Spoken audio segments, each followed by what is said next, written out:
Gray laptop bag. This is blue. Oh my goodness. Okay, I'm embarrassed. Sorry. So, look at this handsome prop we have. All right, everybody say, hi, John. Hi, John. Okay, will you please... John is our ultimate life representative. There we go. Does it spin? Okay, that's important. Okay, this is what my propeller beating was doing during keynote yesterday. Paul Vixie, are we kidding? All right. I'm sorry for the noise. Sorry. Okay. Get this out of the way.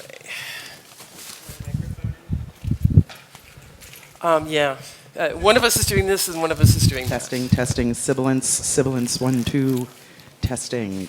Thanks, Rob.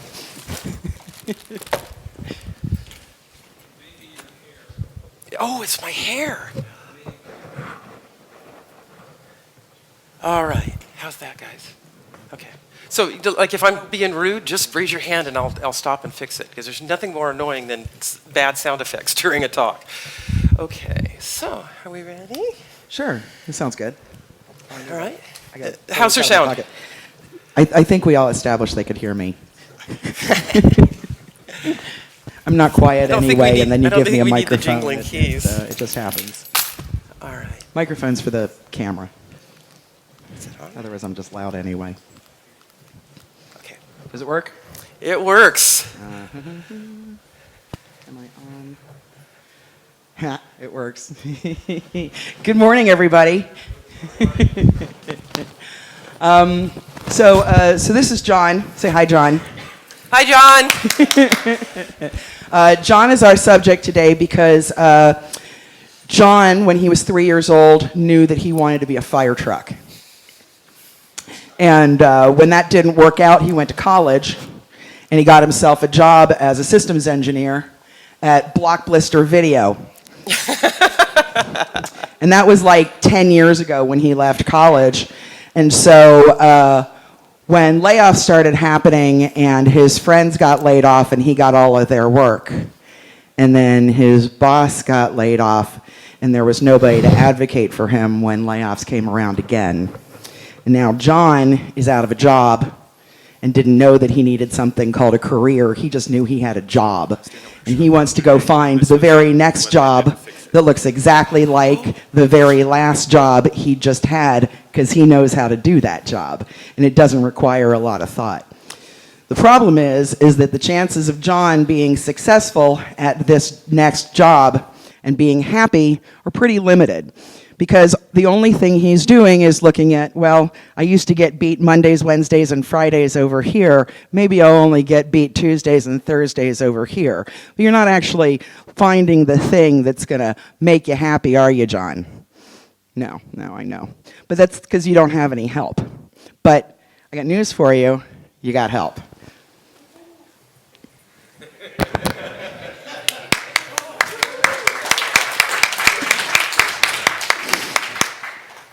Lori, would you like to introduce me? Yes. Oh, the words are here. It's a little. We got a little thingy we wrote. You know, sometimes you read the script and sometimes you just do it from your heart. This is Bryna, and this is from the heart, but it's been a long morning. This is Bryna. She's a right-brained, project-managing, humanizing DevOps maven, and the co-founder and co-chair of DevOps Day LA, who currently happens to specialize in helping people figure out what they want to do next in their careers. That's right. And this is Lori. Applause, please. Thank you very much. Thank you. Lori is a left-brained, conference-dominating, career-redefining, tactical warrior, hiring manager, and engineer. Don't forget any of that. There's a test later. She's also a current chair of Southern California Linux Expo, and not enough of a badass, she's the founder of RaiseMe. You can applaud again, because that's why we're all here. Thank you. Lori happens to specialize in helping people take their dreams and turn them into a reality. She and her RaiseMe team with an awesome resume, a focused job search, and some butt-kicking interview skills. So we're doing this for points in heaven. We're not recruiters.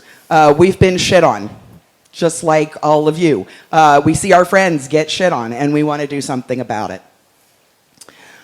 So I'm going to help John figure out what he wants to do, and Lori's going to help him go get it.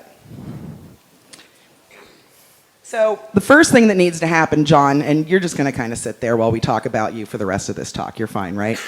Okay, good. So what happens is when you get laid off or when you're thinking about moving on to the next thing or you're trying to get promoted, what you really need to do is you need to clean up after yourself. The instinct to reach out to people after you've been laid off that you've already worked with it's not great, right? You don't really want to talk to those people. They've already thrown you out. Or you're trying to get promoted away from the team you're on or the boss you're with. It can be really hard to try to get feedback. But gathering feedback from where you've been is really essential. It's going to help you figure out what your direction is forward. If you're trying to figure out how to move on and you're already in a position, start working yourself out of a job. Find who really owns the work that you do, who you should hand it off to. Document the hell out of everything you do. Leave plenty of breadcrumbs so that you're not leaving your organization, your coworkers, your team, your boss in a bad spot after you go. Make sure everything can move on. If you're angry about where you are, work through it. Do not take that anger to the next place you go. It's not fair. You got a new company, wants to give you a new shot in a new position. Don't take that anger about that last boss and that dumb company that wasn't paying any attention to you and wasn't helping you grow. That's not your new company. Bring your good feelings to your new company and all of your aspirations. So, John, the way that I did this was I got laid off from Verizon a few years ago. Nothing about Verizon. I was making too much money, was too good at my job, no innovation was happening. They saw an opportunity to let me fly free, and I flew free. But I got a career coach, and he said exactly that. Reach out to every single person you know and tell them that you need a job. That's the most embarrassing thing in the world. I couldn't think of anything less I wanted to do than tell everybody in my network how awesome I was that my last company wanted to pay me to go the hell away. That feels terrible. So instead what I did was I went home, I got a little drunk, and I wrote help a Bryna out at the top of an email. And I thought, what do I really want to know? So I wrote, I'm trying to pimp my resume. And since you know me in a way I don't, and in a way others don't, I need your honest perspective. What words would you use to describe me personally? What words would you use to describe me professionally? What job titles would you give me if you could give me any job title? What accomplishments would you suggest I highlight, and what things should I do better? I sent it to the career coach I was working with because I was still scared of sending it out. And as soon as I hit send, I realized that I needed to just rip the Band-Aid off. So I sent it to my ex-CEO. He said the nicest things about me. He wrote pages of awesome things, suggested I highlight stuff I hadn't even thought about, talked about the impact I'd had on the company over the course of 6 years from his perspective, which I always thought was a small thing, but it ended up being huge. And I ended up being able to build my entire front page of my resume based on my CEO's stuff. We'll talk about that later, but boy, did that feel great. So then I started sending it to everybody I knew. People I worked for, people I worked adjacent to, people who worked for me, friends of mine, people I had known in other jobs before, things that I had done. And it really helped me understand some things I could fix about myself, some places that I was better than I thought I was. But the thing it really did, when I put it up on a spreadsheet and I wrote help a Bryna out at the top of it, I printed that thing out and I put it on my refrigerator. And when I was looking for work and I felt like I was valueless, I would open my fridge and I would see that thing and I would remind myself, I'm exactly the same person I was the day that I was getting paid at that job, and I'm exactly the same person the next time I get paid, and all of these things are still true about me, I'm just not earning a dollar. And that's important. So one of the things they did was, oh, John, that's what we're doing. We're looking at your stuff here. Oh, this is cool. Oh, we sent this out for you. Okay. So we reached out to people who, you volunteered at a nonprofit, and we got the woman who was helping you at the nonprofit. We got your last boss. We got some other people you worked for. We got some people you were working with on an open source project for the last handful of years. And they gave you some really good feedback. They had some nice stuff to say about you.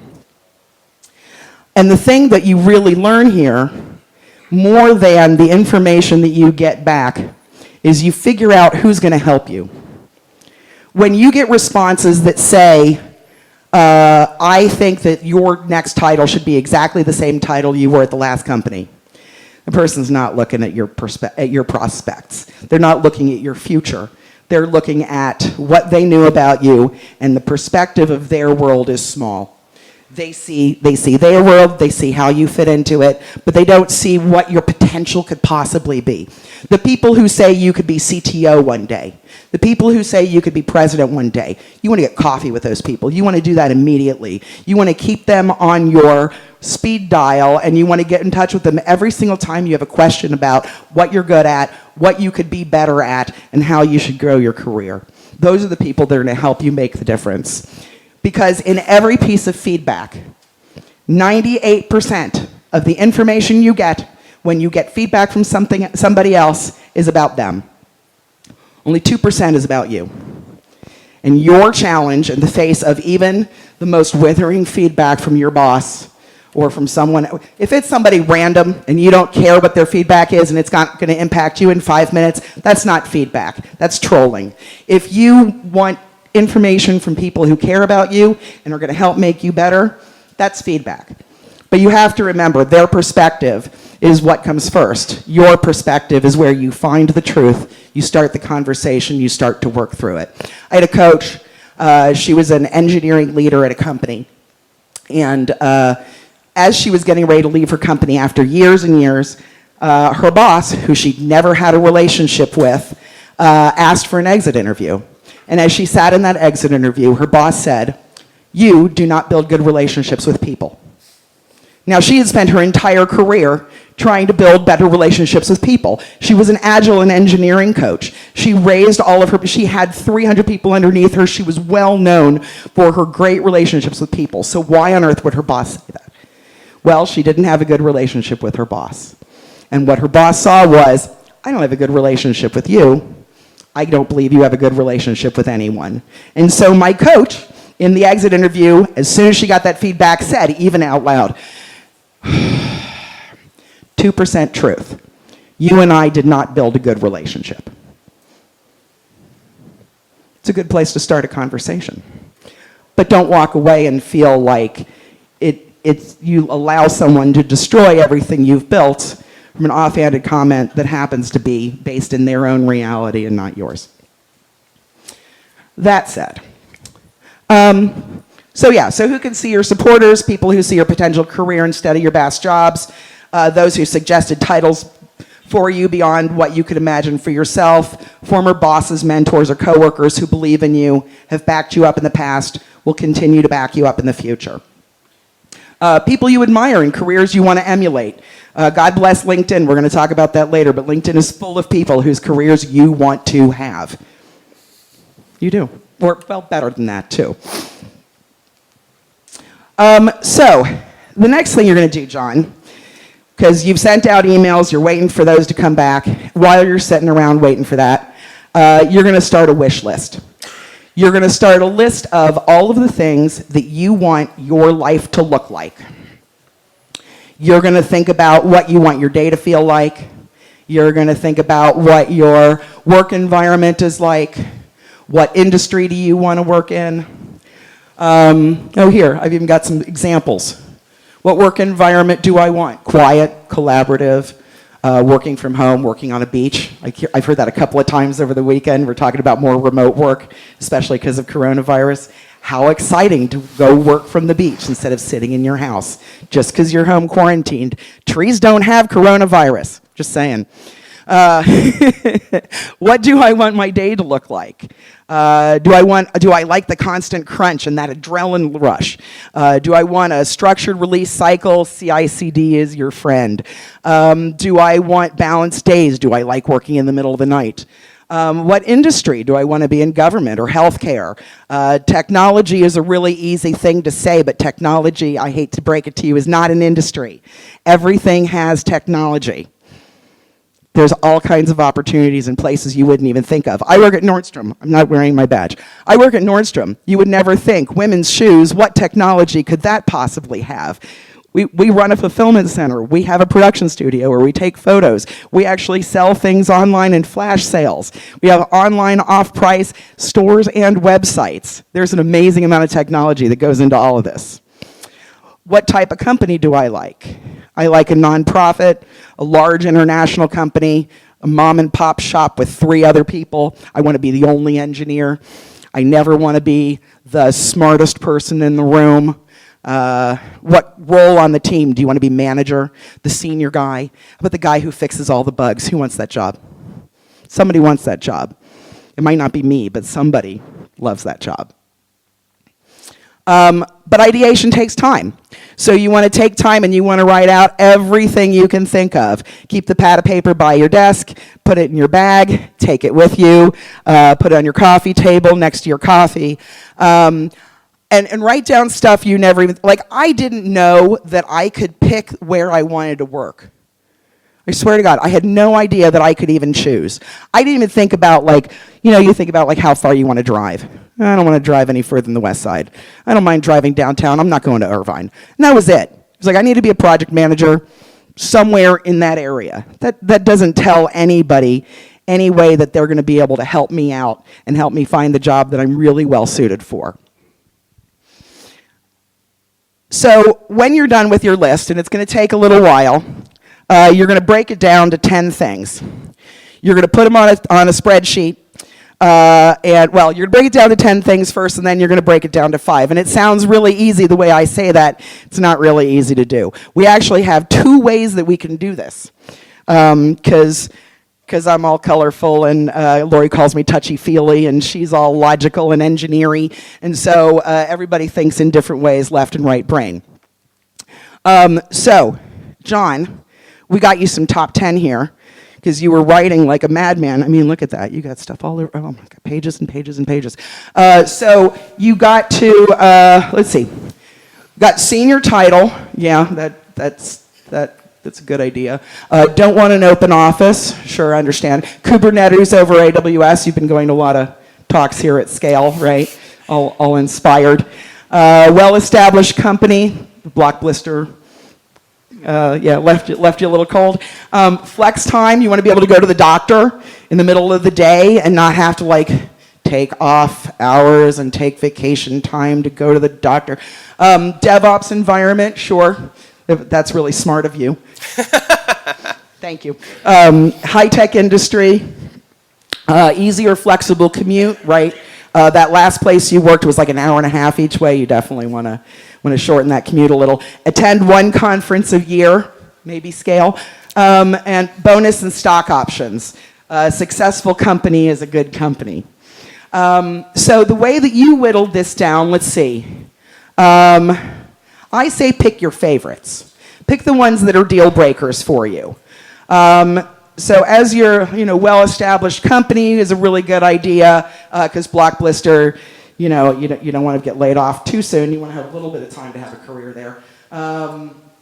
Senior title, that's important because you're growing in your role. Let's see, easier flexible commute, right? We talked about how important that is to you. The bonus and stock options also. And Kubernetes over AWS, because you just can't fight with SCaLE. And so you end up this way. And then Lori, you want to show John how you do your things? Yeah. You do it your way? So the reason Bryda and I are doing this talk together is because we are opposite people. I respect the way that she does things. It's just the opposite of the way I would do it. I have another favorite way of doing things because I'm really analytical, and I'm a recovering sysadmin and a programmer before that. And so her way of doing the top 10 is to pick the 10 favorites. And this method actually puts me spinning in a loop. And so you have to find the method that works for you. And this is an important process. So I'm starting with John's. John, this is John's favorite. These are his top 10. And I use the opposite technique. It's easier for me to pick the one out of this I could do without the most. Right. So if I had a job that had a lot of these features, but I couldn't decide if it was the right one for me, here's how I would do it. I would, Lori's way. I'd eliminate that one first. And then, okay, the next least favorite is that one. And this is actually, instead of this taking days and changing my mind over and over, I'm now doing this in just a couple minutes. Out of all these, which one's the least important to me now? Oh, okay, DevOps, sorry, Bryna. Sorry, because the commute, I want my life back, right? And now we're left, either way, whether it's left brain or right brain, we're left with these 5 most critical features, which we're now going to leverage. As the 5 points of your North Star. Thank you. So when I do this without a microphone, I actually hold my hand up and I go, these are the 5 points of your North Star. Because I like the idea of being able to take them with you wherever you go. Put them in my pocket. So when you're walking around and you're talking to people and you're sharing the fact that you're looking for a new role, even if you're in a role, you're still talking to friends about how you want to get promoted, how you want to start looking at a new company. You got this idea about this little consulting thing you want to do on the side, right? You take the 5 points of your North Star with you because this helps to guide every single decision you make. You see a job description, you see a suggestion, you come up with an idea, you're watching a TV show. You go, oh my God, I've already figured out exactly what features I need out of my next job. And this is the stuff that can't change. Right now, my next thing, these are my 5 points. The next time I go to look for my next thing, you're going to do it all over again because your life's going to be totally different. You're going to know new things. You're going to have new skills. You're going to have opinions about the place that you landed because of this, right? And you're going to try to figure out the 7 degrees difference between where you landed and where you really need to be. And this is how you do it. This will really help you. So you take your inputs from the help of John out. You've got them on your spreadsheet. You build your resume out of them. You take the 5 points in your North Star. I love that animation, Lori. That was so great. Thank you. Wait, can I do that again? Can I do it again? Boop. That was so great. Okay. And then you use those to go on LinkedIn. And you find people you want to emulate. You find jobs you want to get. Any other place you want to look, Lori is going to help you figure out how to go do all of this. Ta-da!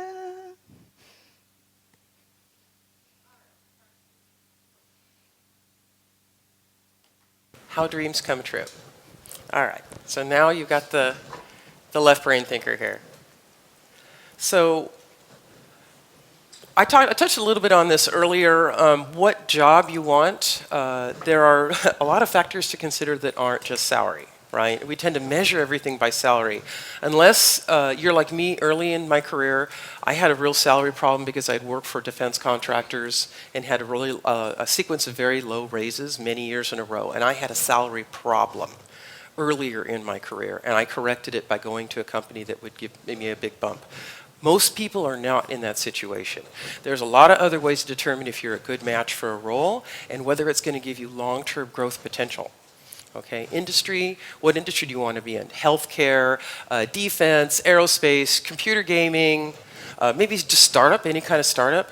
What type of company? We've talked about this before. Large mega corporations where you've got a badge and you've got process and procedure, or maybe you like the little seat of your pants startups where every person is vital and you never know what's going to happen when you walk in the office every day. What role on the team do you want? If you're a junior guy, maybe you want mentoring opportunities, right? You don't want a lot of responsibility because you want to focus on developing your skill set. Maybe you want to be the senior guy who solves all the problems and tells the junior guys what to do. Okay?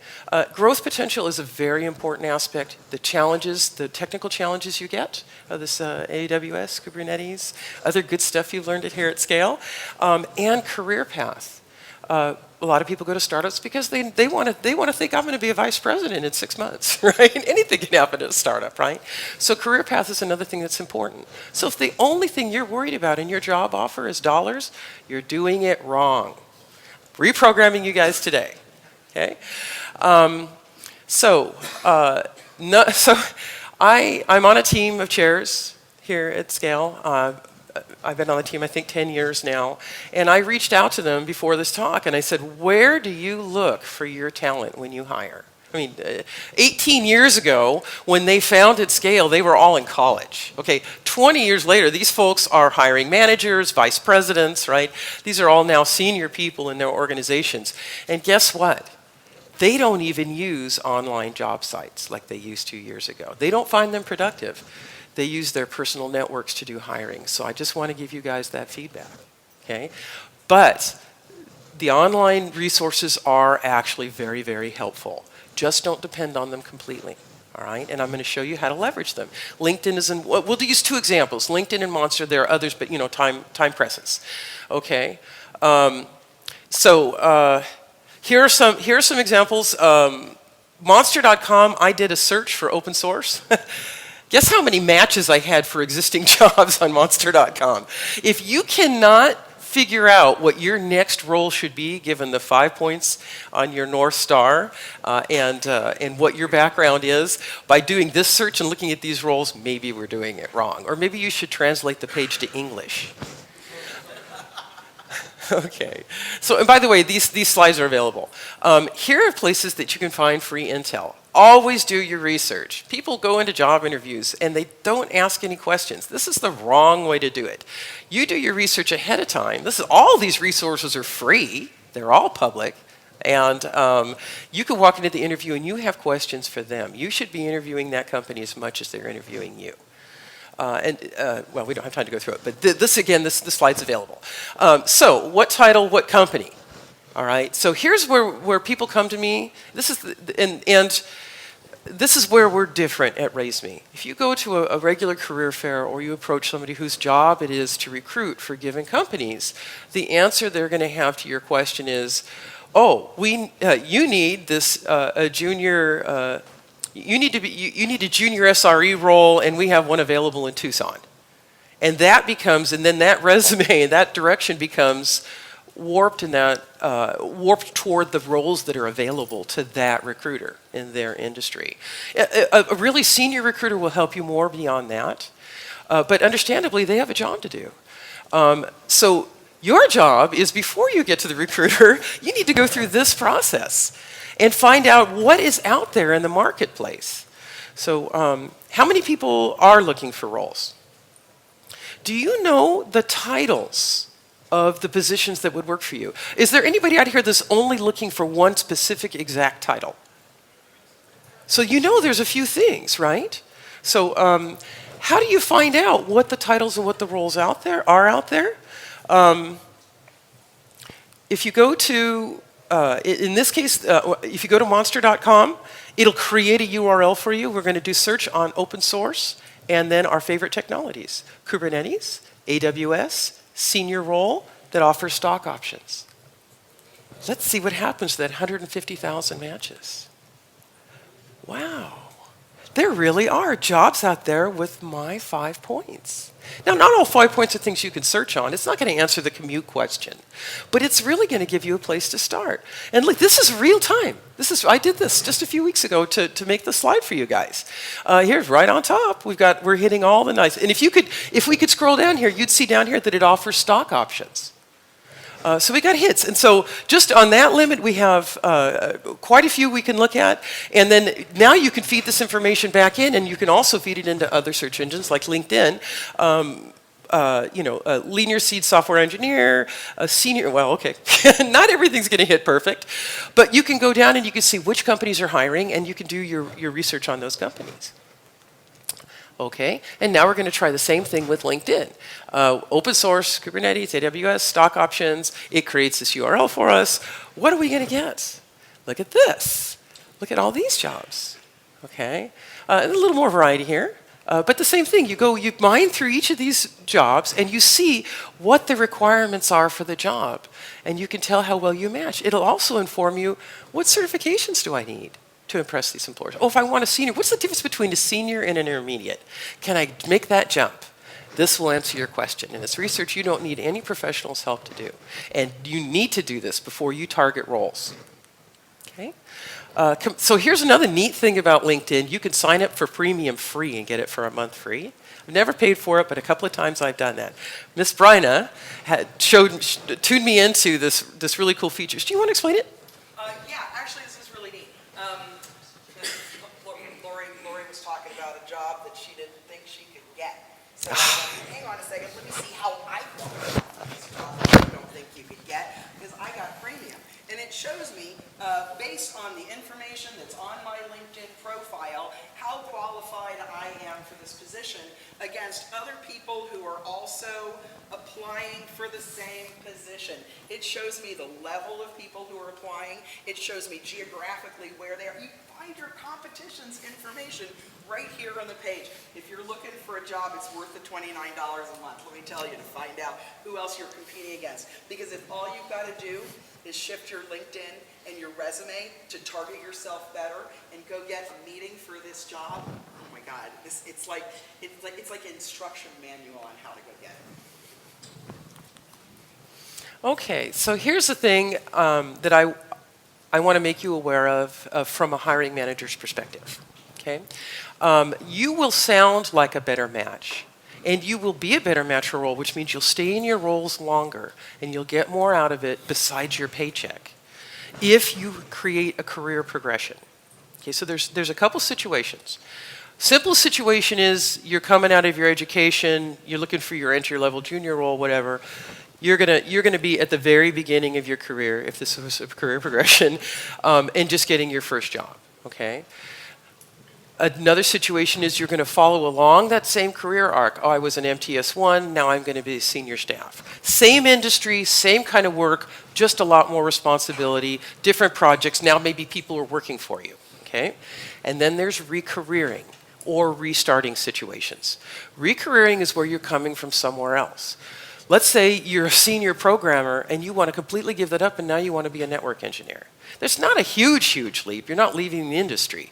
But it is a jump, and that it does require a little bit different thought when you apply for your job. And you have to do a little bit different things with your resume, okay? So one way or the other, no matter what the situation is, you're going to have a career arc. And even if it makes a jog, you're going to have, it's going to arc. And his is a real-time example of somebody who was my client years ago, used with his permission. This is his LinkedIn profile. Let's see what he did.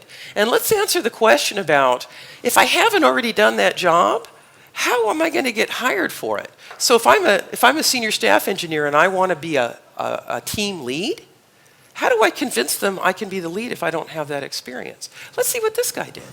Okay, so we go down here. He's at Ticketmaster, senior system administrator for a little bit less than 2 years. Okay, if you're all familiar with those roles, that's going to be a high volume environment. They're going to have some security issues, and this is during the heyday. In the aughts, right? So he learned some really serious senior system administration type lessons in that role, which means you know a lot about what can go wrong, about development, about network engineering, about diagnosing and troubleshooting problems, about releasing, about projects, right? So what's the next step up from the system administrator? Well, he wants to be a principal engineer. So he was able to convince DirecTV that his skills would place him there at DirecTV. DirecTV at the time, and probably still is, a little bit smaller company, but with a lot of the same challenges. So he makes a step up by going to a little bit smaller company, but still a world-class company, right? And now where does he go next? He wants a director position. Well, how did he persuade this next company that he was ready for it? Well, he probably had some lessons he learned as a principal engineer, responsible roles deploying brand new state-of-the-art technology. The difference between a director and a single contributor is usually either you have people reporting to you and you have a budget. Not always. It's usually the first junior level executive position at a larger company. Okay? And then, while he was at TrueCar, I assume they switched to DevOps. Or they were a DevOps organization from the beginning. Because he took his DevOps expertise to eHarmony, the largest dating service on earth and his large-scale experience here, and persuaded them that he was going to be in charge of DevOps, which touches everything, right? And then now he's at eHarmony for, a little bit less than a year. What does he want to do next? Senior Director of Technology, Operations Security with HEAL Incorporated. It's not as large a company, okay? You see how he's moving up? So let me ask you, what's up here? Somebody answer the question. What do you think this role is up here? Vice President. A VP position. CTO. CTO, maybe for a smaller company, right? They're equivalent, right? We know this guy is not going to go be a staff engineer somewhere. We know he is using every jump he's making to get a new title, new responsibilities, new challenges, different work environment. What can we assume happened with his salary? Right. No guarantee, though, right? When he went from eHarmony Director of DevOps to HEAL Incorporated, I have no insight to this. But I'll tell you, that could have been a hit. Are we willing to take it, salary-wise? Because in the long term, he's going to be up here, okay? He's going to have stock options. He's going to have a piece of the company. He's going to be on a bonus program. He's going to be calling some shots. And that's clearly what he wants to do next. He's going to be in the job that he wants to be in. He's going to be in the job, but it's on a career path. And so the next person who's reading his resume and looking at his profile is easily going to be able to picture him on this. He's going to look like a good match, even though he's never been vice president of anything.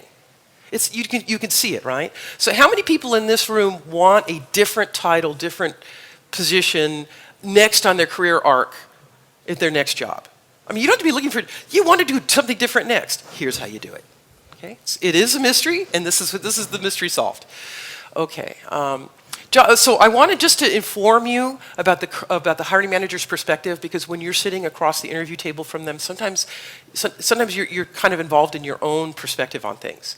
The purpose of writing a resume is to communicate to a hiring manager and persuade them that you are qualified for the role they have open, that you're a good match. That's the purpose, okay?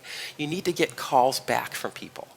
It's not a book report that talks about everything you did in your life. You're only addressing one person and one role, okay? Because of that, the steps are serialized. Purpose of a resume is to get your calls back. It's going to serve as like a table of contents about what you want to talk about in the job interview, okay? Get your call back. What's the purpose of a call back? Get the interview, okay? Purpose of an interview. It has a purpose. You're not just going and living through it and hoping you hear. The purpose of the interview is to learn about each other, to learn how good the match is, so that you can enter into a well-understood negotiation, so that you know what they're going to offer. You know, you got the range, and they know what you need. Oh, he needs to work. He needs to be at home on Fridays. You know, he needs this salary range. He's looking forward to going to SCaLE every year. Okay, and the purpose of the negotiation is for offer. It's at least one offer. It could be an iterative process, but you want to have an offer that's going to be very close to the mark, right? And there may be a couple. And we do a clinic here at the end of the day today that's on interviews and negotiations. It's not about winning. It's about finding a good match, okay? So the RaiseMe approach is different from other resume approaches, okay? Because I'm a hiring manager, not a recruiter.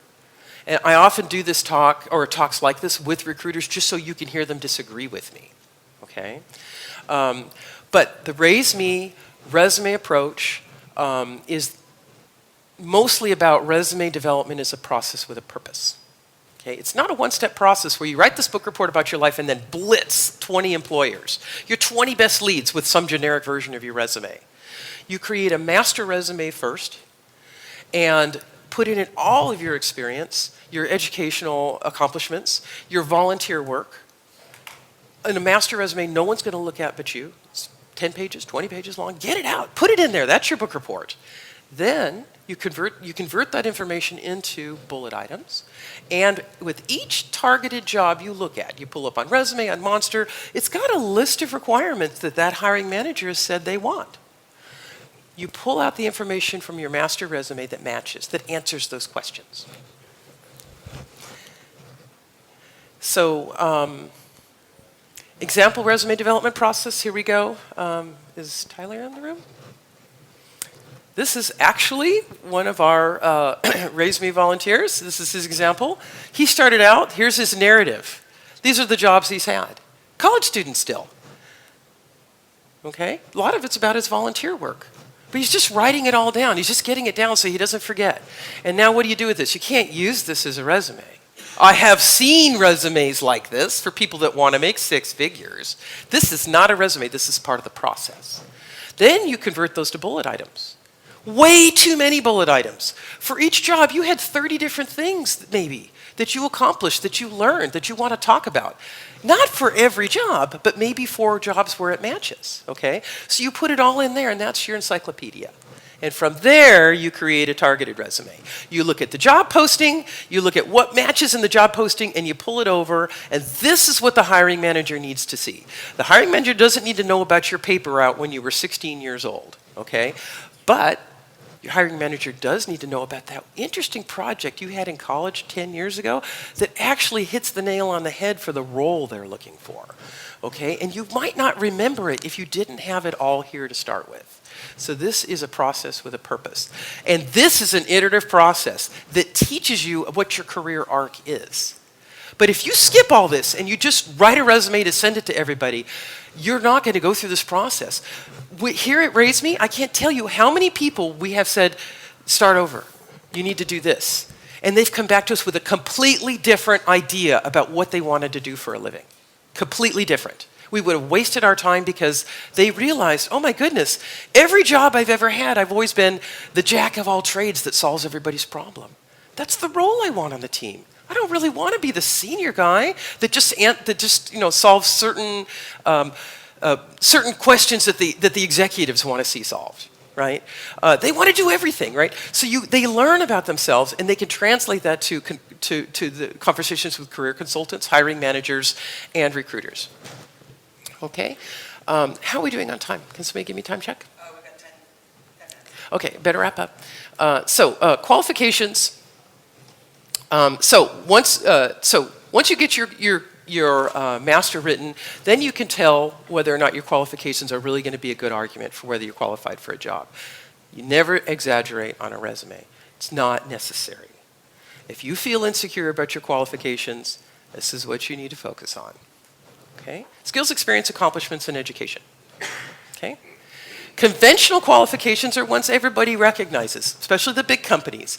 You're in your current role, let's say you're a system administrator, and you want to learn about network engineering. Okay, what do? Well, you're going to write some scripts that have to do with maintaining the network hardware. Okay? You lean over in your current role. Technologies are often very similar to each other. Okay? You can do casual consulting on 1099.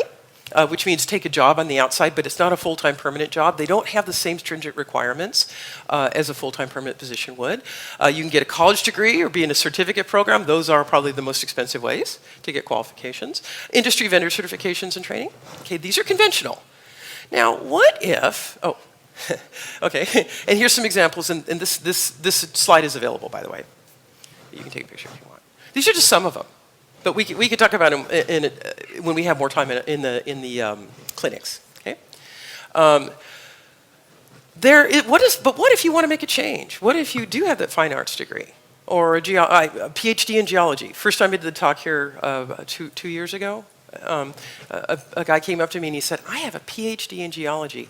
Nobody will call me back for a junior programming position. I've been doing programming for 10 years." But he was so qualified as a geologist, he didn't look like a good match. So what do you think was going on with his resume? PhD this, publications that, talk this, he wrote, edited a book, I don't know, right? So what doesn't go on that resume? None of that stuff. You don't lie, but you don't emphasize all of your accomplishments. It's not a book report. You want to put the things in the resume that actually apply to the role. If he's looking to re-career into a programming role, he needs to throw out the accomplishments that don't apply and talk about the programming he's done over the years, right? Especially if he's contributed to open source. So The problem with recareering is when you go to larger companies that have well-established HR departments, and will have difficulty getting hired in these positions. Here at RaiseMe, we help hiring managers with that language. I have a talk I do just for how to have a reborn or somebody restarting after being out of work for a while, how to put them in a role on your team, even though HR says they have to have a master's degree or 4 years of experience. It's all doable. They're all guidelines. They just need to give HR the language that'll make their argument. Okay?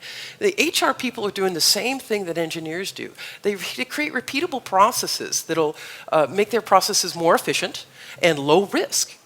And so the same thing that worked last time, they'll do over and over. Go to this college, this degree, this many years of experience. What does that do to an engineering team? It homogenizes it. So it happens because they're doing a good job. But the best engineering teams, the most robust engineering teams, are diverse teams. We all know that. You're sitting there, nobody can see the problem, and some guy in the corner goes, oh, duh, I did that when I was in high school. And then you got your problem solved, right? You need the different voices from all over. So I'm going to jump in right here. If you don't have a master's degree and you see a job description that says it requires a master's degree, don't let that keep you from applying. Let them weed you out. Don't weed yourself out. You are way more qualified than you think you are for most of the jobs that say they require certificates, diplomas, yeah. Okay, and so here at RaiseMe, we will actually help you. The resume clinic is next. I will actually sit down with you. We'll do our best to mine things from your background that can answer those qualifications. You may not be a perfect match. They want 8 years, you've got 4. You're still answering the qualification in your targeted resume. So here's the ways to build unconventional qualifications. Number 1, contribute to an open source project. You want to be a Python programmer? Go program in Python, drop it in Git somewhere, and the hiring manager can see the quality of your work, how you interact with the community, what your documentation looks like. It takes all the risk out of hiring somebody. You could do volunteer work for free. Here, come to SCaLE, help run network cables, run the AV here, write software, right? DevOps Day will, and not only that, if you work for me, I'm a chair. If you work for me, I am a reference. Okay. Speaking at user groups, so if you can't even find volunteer work to do, you can write a set of slides and speak at a meetup. Okay. And by the way, you put those slides up on LinkedIn and put the link on your resume, so the hiring manager can click a link and see it. Okay. Online skill builder sites, we all use those, right? Hackathons, competitions, CTFs. Oh, right out there in the hallway, we got a CTFs. Okay. Other ways, you put those unconventional qualifications on your resume. They give you so much to talk about in a job interview. You can sound exactly like the person they're looking for, even though no one's going to put hackathon champion as a requirement for a job posting, right? Okay. And so, sometimes I get asked, if we have time, I can do this slide, or we can talk about it later. 30 minutes. Okay, so we'll wrap. So some people, like I said, RaiseMe is not about trying to move you from company to company, from job to job. It's one way to do it, but it's actually very disruptive, right? I want to make sure that people exploit the situations they're in as far as they can and make the move with their left brain fully engaged. Okay, so here are there are 6 different points that managers hiring that will help you. Put you in a critical mass situation where you're ready to be promoted. Okay? And this is my opinion as a hiring manager. You'll probably hear something a little bit different from people in other roles. Okay? Yeah, we'll go over it. And there is one thing to avoid. Some people will threaten to quit if they don't get a promotion. This is something that people do to leverage to get a promotion. And there is actually it's actually valid to go to a hiring manager, especially a large company, and say, hey, I got this job offer, I want a raise, or I want a promotion. It is valid to do that, but you need to realize that I recommend hiring managers don't do that, because those are people that they're going to lose anyway eventually. They're already unhappy. What you care about is fixing the situation you're in for not a one-moment fix, but a long-term career arc. So the underlying problems in that role have to be solved first in order for you to stay there in the long run. That's my opinion. Okay. And then I have other slides I do. I get asked about consulting. So I have other content for if people ask me about consulting. And this is where you can get help. SCaLEcon, so like I said, RaiseMe came out of the InfoSec conference, SCaLEcon, which was founded this is our 4th year, 3 years ago. The SCaLEcon booth is out there in the expo hall this weekend. And RaiseMe was born there. And we do now, this year, we do one RaiseMe event a month at different conferences. We did have a full schedule this year, but I'm not sure exactly what's happening. But we will be around at least in meetup groups. Excuse me. And as ever, we are completely volunteer-driven. They are all volunteers that will do consulting appointments for you. And the people out front, Marcus will set you up with an appointment anytime during the day. Go to your talks, you can come back. And Lori and I are here all day. Oh, shoot. Oh, there we go. So we'll be here available for consulting. We've got some other speakers. We've got an interview clinic and a resume clinic coming up. Right? That's, yes. Yeah. And John Sicklick, where's John? John Sicklick, he's a professor at a local university. He's been a mentor for many, many years. He wrote a talk for us, and that is at 2 o'clock. And his talk is on open sourcing your career. And we'd like to thank our John. Oh, yes! Doing such a great story. Thank you, Corinne. Thank you very much. Thank you very much. The resume clinic is next.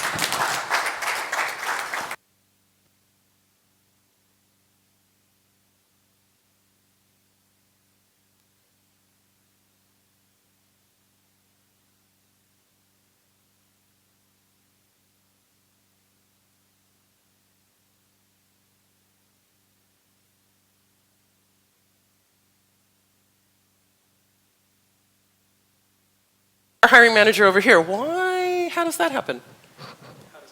How does template job postings go out? We're busy. It's kind of hard to articulate what we want in the role. We just want to be put in front of people. Now, I'm not like that, but I'll tell you, I've still sat across the table from a candidate whose resume was just so off the mark, I just wanted to send him home with homework and say, you know, we need to talk. We need to talk again on the phone when you've put more of this stuff in your resume and I can consider it. I've definitely had interviews where I get to the end where I'm expecting to get questions and I get crickets. And there is nothing more disheartening than having someone who is totally uncurious about the job that they're applying for, about the company that they're coming to work for, about the boss that they're about to get. They don't even have a single question of what their new role is going to look like, what their day is going to look like, what their career path might be, what other opportunities might be in the future. Because to Matt's point, if I'm hiring you, it's because I've got a problem I need to solve. But when you, who are so awesome, you're going to solve that thing in a month for me, what's the rest of your career in my company look like? I haven't even thought beyond you solving this problem. You need to tell me what that path is and what we need as an organization. That's why I'm hiring you as an expert. So if you can't sit in an interview and tell me, okay, when I solve this problem for you in a month, I see that your organization actually needs this kind of program to prevent you from being in a situation again, and I can solve that for you and spin that up, oh my God, I'm going to hire you on the spot. Yeah. So here, in Matt's...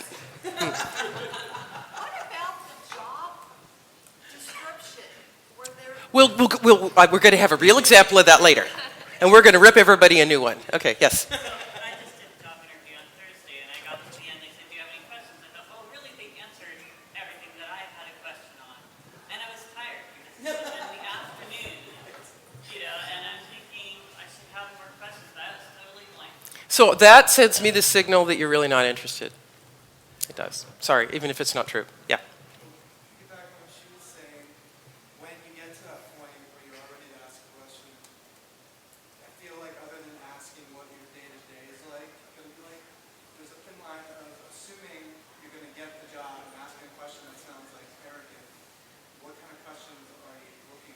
Actually, that's a great question. I want to cut it off because there's an interviews clinic this afternoon.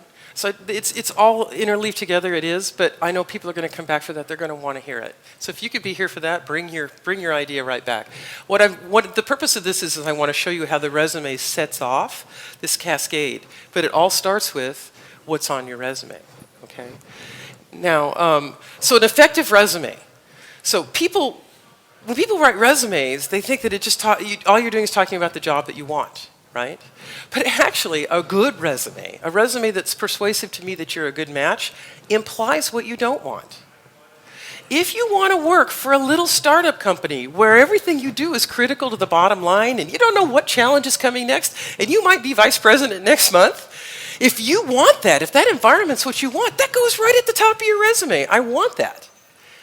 So what happens when the guy who works for Kaiser Permanente, and there are thousands and thousands of employees with their badges and their structured processes sees your resume? Is he going to call you back? No. Do you want that call back? No. Do you need it? No. And that's exactly what you want, because here's why. Not only would that call back mean nothing to you, if you're too generic on your resume, the guy who works for the startup is going to go, I need a stress junkie, right? But if he sees on your resume that you just love having challenges come at you from everywhere, he's going to go, or she's going to go, oh my God, I need this guy on my team. I need to figure this out. What role can we give this person? Something will resonate for them that makes you sound like a good match if you actually make it clear what you don't want. Okay, you guys are mentioned that when somebody has an open opportunity because they want to solve a problem. Whoever is writing, like let's say I'm going to write my resume.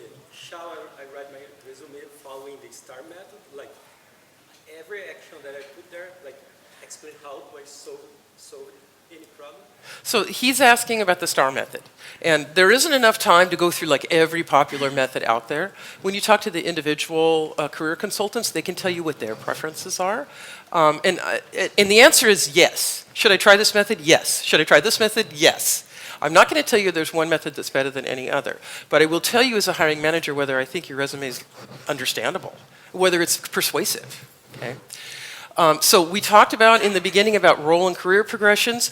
If you are a junior guy, let's say you're a junior IT specialist at Northrop Grumman Corporation, and you help people, you do help desk work. Okay, you do that for 6 months. Sounds pretty good, goes on your resume. Here's a book report resume. Junior IT, help desk, Northrop Grumman Corporation, whatever. So, January through June. Okay, well, that sounds like a decent qualification. But junior people tend to learn really fast. Well, what do you like? What do you want to know about a junior person? Like how much they can grow in a role. So what if you had exactly that same line on your resume, exactly the same company, exactly the same experience, and you said, started out helping users, started out as a help desk support for engineering users in so-and-so department, and within 6 months became the go-to guy for Linux on the team. Same line, but now it has presented you as somebody that a hiring manager is going to go, well, I don't have Linux right now, but what if I wanted it? Or what if I just need somebody that'll always patch my systems and like always be looking to do the next thing? They'll be persuaded that you're the kind of person they're looking for. So don't miss those opportunities when you're talking about roles. It's not a book report. Okay, you're talking about your career arc. Oh. One of my favorite things that we talk about with other hiring managers is the idea of hiring for culture and training for skill. Hiring for culture, training for skill. I like that quote. Yeah, and it's something that happens in technology, in organizations that use technology all the time.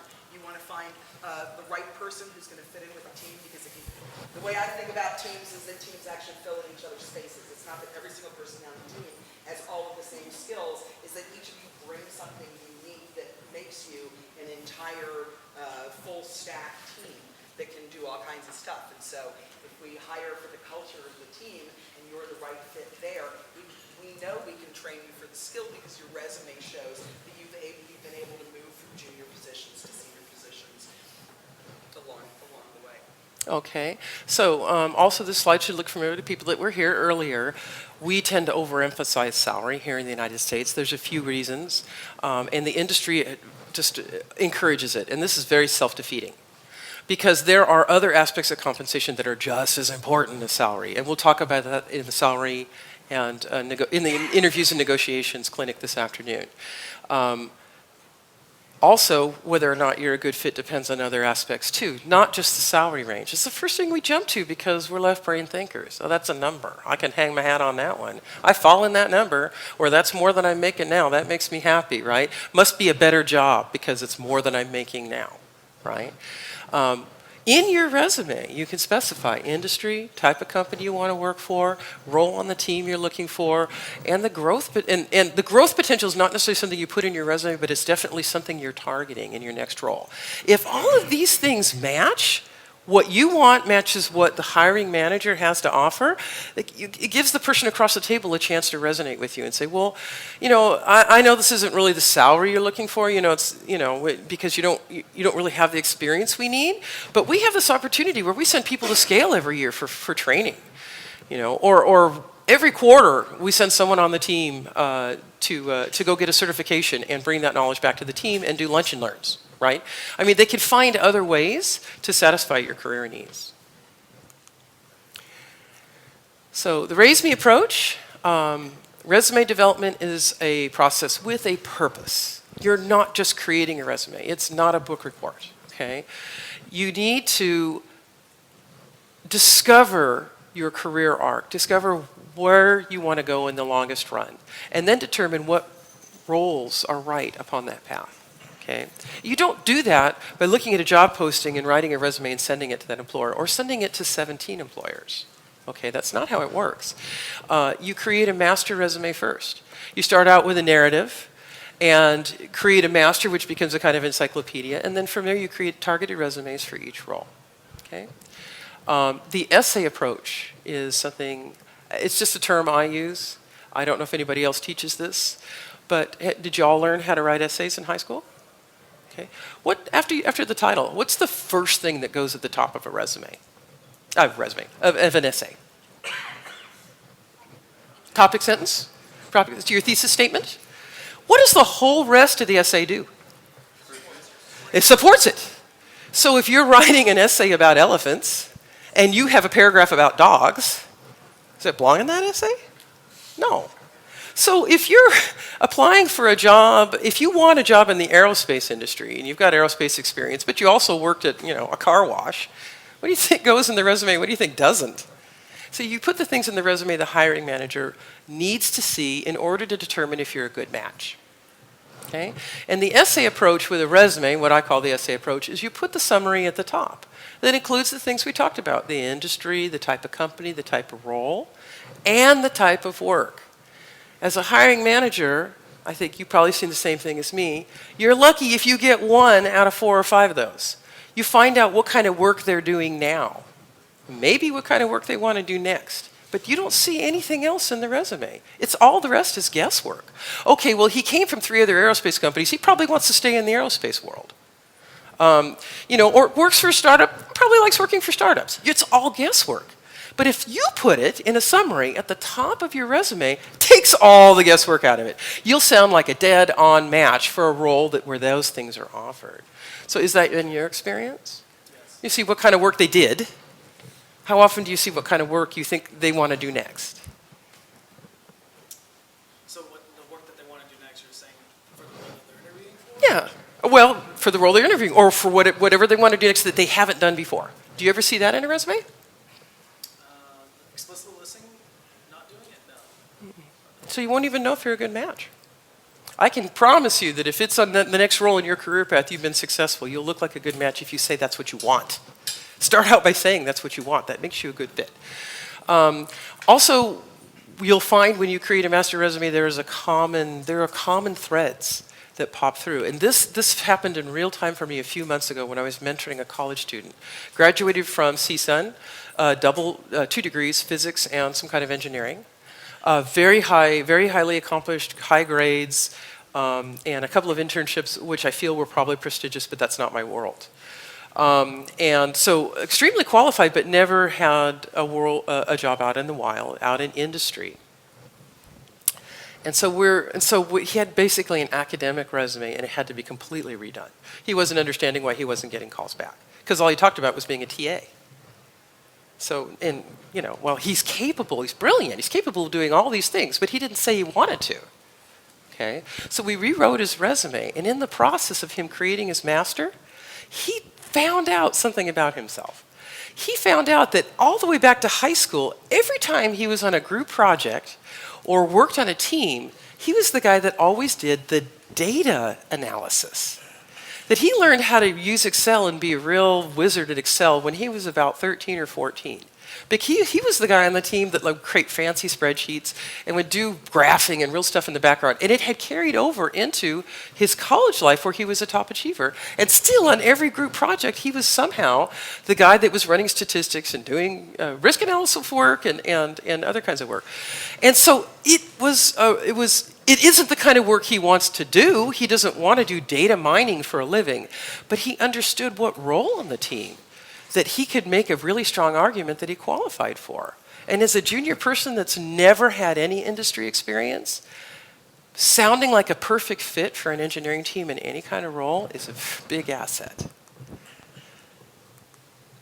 So before you go into interviews, this is by the way, this slide is from my hiring manager lecture, okay? Here's what I tell hiring managers. If you don't look at all these free public resources on the internet to find out what candidates are finding out about you before you start interviewing, you're a fool. There's things being said about your company, about your CEO, about your business partners, about your stock value out there on the internet that gives people impressions. And if you don't educate yourself about it, you're hurting yourself, right? So let me give you this slide. As candidates, here's where to find it. Okay, now this doesn't mean you believe everything you read. But just like advice, you're going to get input from everywhere. It's going to help you decide what to ask. So you read the CEO has funky pictures with someone that's not his wife. Okay, you don't need to ask about that in an interview. All right? But you might want to ask about a recent merger you heard about. What's the chance they're going to eliminate the IT support personnel in that merger, right? There are things that are worth asking. Even if the manager doesn't have the answer, it shows that you're really thinking about long-term in the role, okay? There's one here that is interesting. I have never used this, blind. People that use it find it very compelling, so I just want to mention it.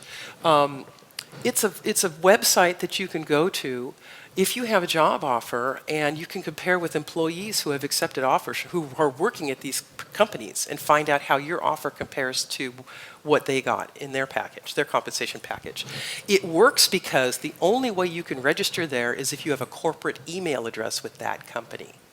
So if you want to find out about, Facebook is one of our big sponsors. You want to find out about Facebook.com and whether your offer kind of matches what everybody else is getting, you can go on there and talk with real Facebook people. So, qualifications. So, your resume is going to summarize your qualifications for a role, a particular role that you're applying for. Here's 4 things that are going to be on your resume: skills, experience, accomplishments, and education. Okay? These are the ways that you're going to convince Matt that you're the person that can solve his problems. There's 2 kinds of qualifications. There's conventional qualifications that you're going to see on every job posting. College degree, so many years of experience, okay? Then there's going to be unconventional qualifications. Let's talk about conventional qualifications to get that out of the way. We all know what this is. The first one that's very important is that you're leaning over in the current role. You have experience that's very close to what they're looking for. If some big operation wants somebody, DNS is on my mind because of our keynote on Saturday. So if some big operation needs someone to revamp their DNS architecture, and you've supported DNS in a previous life, and you want to do that, and you want that to become your specialty going forward, you do more of that. You also emphasize that on your resume. Oh, well, I did these 10 things. Of these 10 things, one of them was a DNS architecture task. Well, guess which one goes at the very top of that list? It's going to be the DNS task. It's going to be the thing that you want to do next on your resume because you want to emphasize that. That's the thing you want to talk about. And you don't exaggerate. Never exaggerate on a resume. Don't be modest either. This is just plain facts, ma'am, okay? If there is a number you can associate with a bullet item, if there is analytical credence you can get, you need to do that. So I supported 5,000 users. 300 virtual machines, built 20 systems, right? Put a number to things so the hiring manager gets a really clear idea of what you've done. Do not exaggerate. Okay? They're going to catch you. It's not worth it. Another thing, so leaning over the current role is one thing you do. Another thing you can do is casual consulting on 1099. So companies have much more relaxed requirements when they hire consultants. So you can do this as a side job, put it on your resume. College degree certificate programs are the most expensive way to build conventional qualifications, and they're recognized by everybody. Industry vendor certifications and training is another kind of expensive way to do it. Takes a little bit less time. Okay, so these are conventional qualifications. Every HR department in the world is going to love to see these. Okay, and here's a summary of open source qualifications that are pretty common. Since you actually mentioned that, like about CompTIA certifications, since those Let's ask our hiring manager. You have an opinion you'd like to give?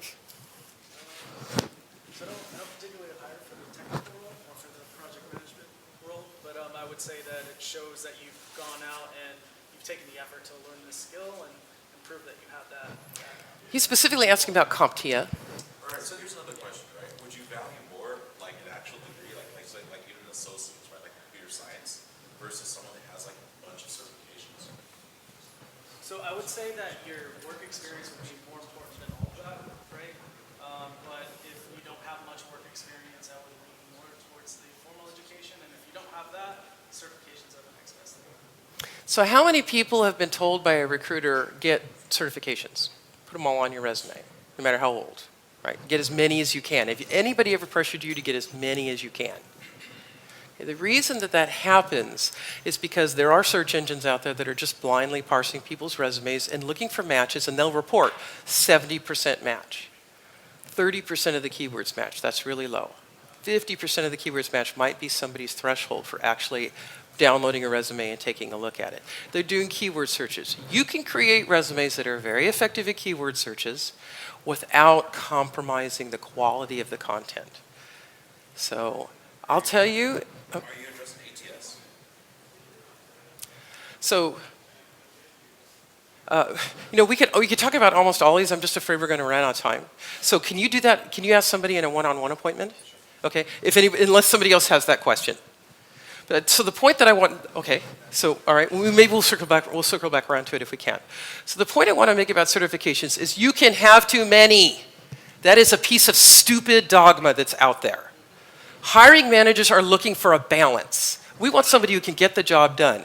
If you get your master's degree, we're looking for the promotion to lead position afterward, okay? Not degree, and no changes in your work, okay? There are some people that just sequentially get certification over certification. It's something they enjoy doing. That is not a career path. That's not what managers are looking for.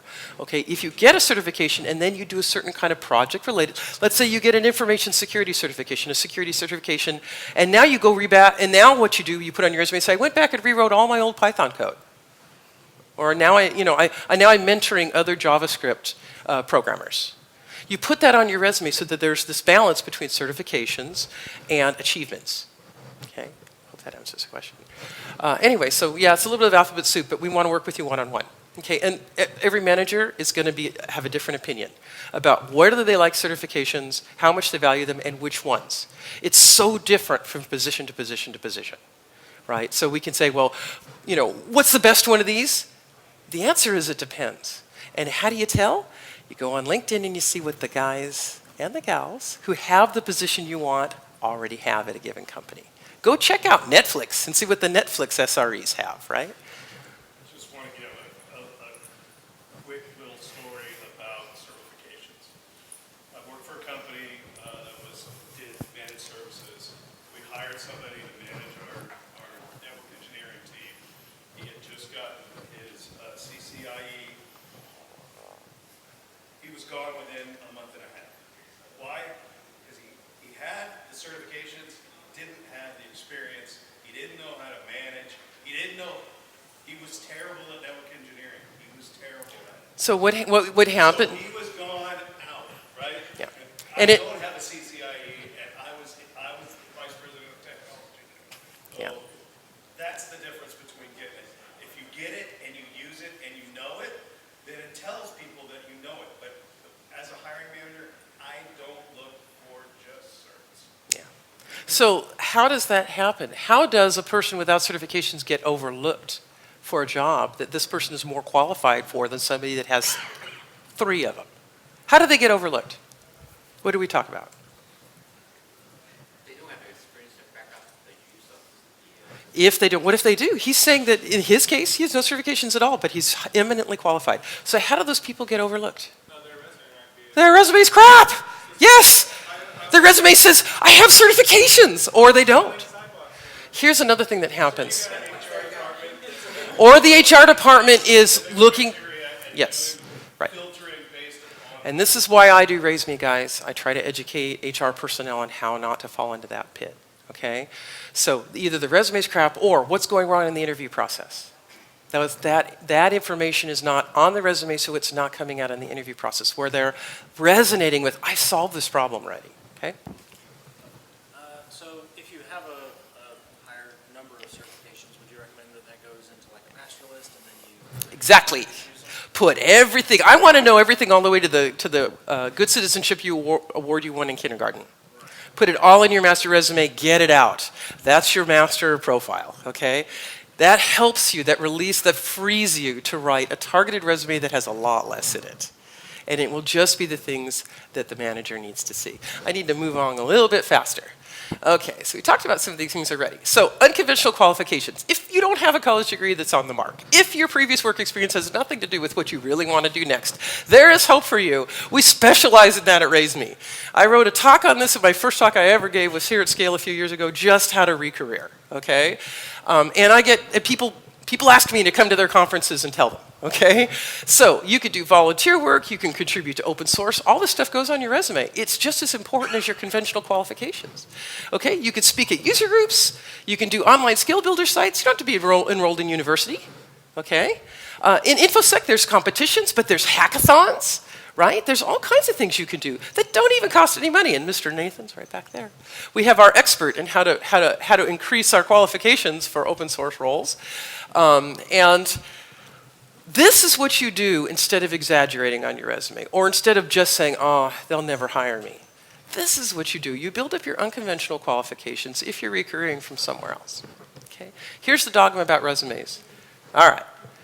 Everybody's heard these pearls of wisdom in one form or another, and boy, does this drive me nuts as a hiring manager. But you'll find that these 2 people sitting here don't agree with me on all these points. Okay? But we'll go through mine real quick. Okay. Exact length. How long should a resume be? 1 page. Everybody disagree? Anybody disagree? Okay. Give me another number. How long should a resume be? 2 pages. Okay. So I submit to you, that's what that is. If you write your master resume, which has 10 pages of stuff, and you pull over just the items that apply to that hiring manager's role, and it is 2¼ pages long, every single line on that resume is something that hiring manager wants to read. Why would you cut it down to 1 page? You want to talk about it in the interview, right? You're not going to talk about the bicycles you rebuilt when you were a teenager. You're going to talk about things that actually apply. But if you use that discipline when you write your targeted resume, it's going to be exactly the right length. So let me ask you another question, which I'm sure everybody is going to agree on. How long should a book be? Okay. Exactly the right length to tell the story, right? Okay. All right. So there are other things. Be general, we talked about. It's important to imply the things you don't want to do, as well as include the information about what you do want to do. It makes you sound like a better fit when there is a good fit. Passing with buzzwords. We talked about this. Only the ones that apply.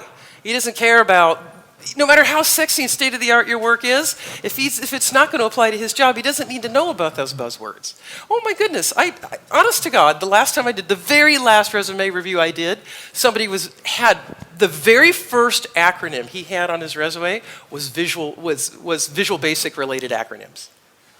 Visual Basic. This is a Python programmer. Okay, why is that first? Why is that even on his resume? Because he thought he had to have everything on it. And he was listing it in order. Well, what order should it be in, guys? Who's reading the resume? What order should it be in? The order that it applies, right? The thing you want to talk about first or most. Maybe it's not necessarily what Matt's looking for. Maybe it's what I want to do next. So I'm putting that first. Don't bury the lead. Sometimes recruiters will encourage you to put everything because they want that high percentage of matches. If you feel like you need to do that, if it's tangential but it sort of applies, de-emphasize it. Put it at the end of a list, not at the very beginning. Okay? Don't need every certification. We talked about this, just the ones they're looking for.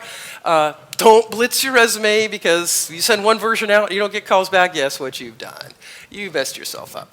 Formulate section titles. You can get creative with section titles. With the people I work with, I do so much volunteer work, and the people I work with, they do excellent work. We'll give them section titles that say volunteer work, hackathons, people that write CTFs they've authored. Cool stuff I did. You don't have to, salary, employment history, education. You can come up with, if you have a whole bunch of information that you want to categorize and emphasize, it actually distinguishes your resume to create a creative heading. Okay? Here's another piece of wisdom that really bugs me. I work a lot with people that are re-careering, or what I call restarting, people that have taken off, say, to raise children. And so they were once at the top of their game, and now they've been out a few years, and the world changed, and now they're having trouble getting calls, okay? They are often told not to emphasize employment gaps, so just don't mention it, That's not what you do. In my opinion, the strongest resume for somebody who is re-careering or restarting is one that talks about the employment gaps. But what do you talk about? So between, June and December of, 2019, what do you put in there? Leave it blank? What you did during that time? What you do during that time? Do I want to know that you repainted your house? Well, related to your career at least. Related to your career. So give me an example. You weren't working. Nobody was paying you. So what were you doing? You were contributing to open source. Maybe you were. No, this is real-time example. Woman that took off she was at the top of her game in the information security industry. She took off for 4 years to raise her toddlers. She wasn't getting any valuable leads and wasn't getting calls back on the roles that she wanted. Had a big gap in her resume, was always apologetic about it. I found out when she wasn't employed, she founded, it's a little off target, but she founded a Java user group on Meetup. They met every single week. She taught other people Java. Just and that demonstrates leadership, initiative, curiosity, programming skills. And she was a security professional, but she didn't stop. Every CTF she went in, none of them were written on. None of it was recorded on her resume. And she was the top female winner in every CTF she'd been in for years. She'd show up. She'd always she wouldn't be first necessarily in the CTF. She was always in the top 10. She'd be the #1 female. Boy, isn't that persuasive. None of that was on the resume. So my point is that there's so much you can say. If you just even have a hobby that's related, it gives you something to talk about. I built a server at home. I'm running Linux. Got a firewall. So what about if you took a sabbatical, like decided to travel? Same thing. Self-care. Oh, well, there you go. Yeah. You don't have to, you don't emphasize it. You de-emphasize things that don't matter. But if you've done something, if you wrote a book on your sabbatical, which is often what people do, well, you learn why you're writing. You never really know something until you teach it people. Or you came up with a whole new idea of which direction to direct your career based on other skills you have that you never would have thought of otherwise because you got to travel and see opportunities. So how are we doing on time? Oh, we're like 5 minutes after 1. What time are we supposed to be? We're supposed to be, we started late. We're supposed to be done about 1. We'll go until about 1:30. So the rest of these slides we can go through a little bit faster because I think we've covered most of it. Self-descriptions. This is where people say, I'm a motivated self-starter. Well, you're wasting your breath. Telling me you're a highly motivated self-starter doesn't persuade me of anything. And, you can put something else on your resume that means something. Let me be the judge of that. He's laughing. But people think this is really persuasive, right? And exaggeration, we talked about that. Okay. So here's the resume development process. This is a real resume. A real RaiseMe volunteer said we could use it. We started out, he's a college student, we started out with narratives about every job he's had and his volunteer work at SCaLE.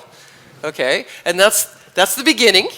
So he's written everything he can think of that somebody might want to know about.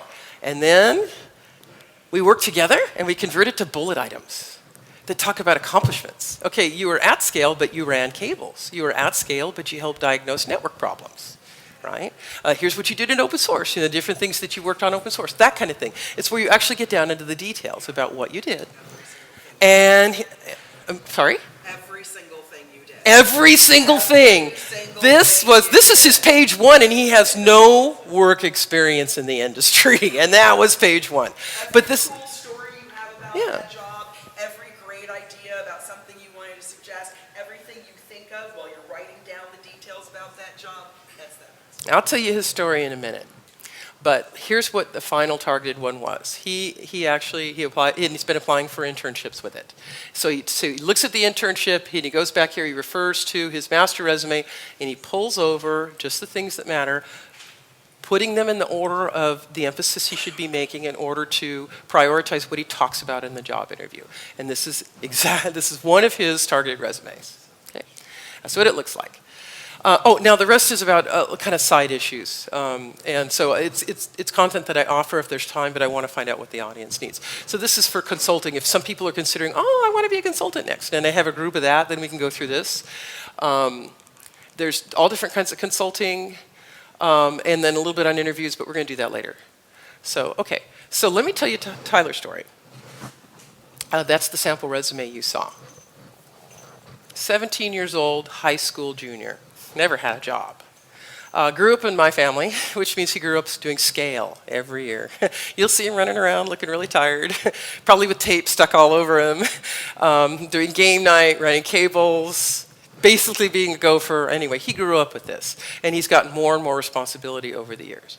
Before he started at SCaLE, volunteering at SCaLE, he did other volunteer work, like every summer, at the end of summer, every August, he would go to my daughter's elementary school and in every classroom set up the teacher's computer because they get locked up in this room. Do you know how frustrating it is to teachers to just a dusty, dead computer in the bottom of their cabinet, have to set it up and get it to work?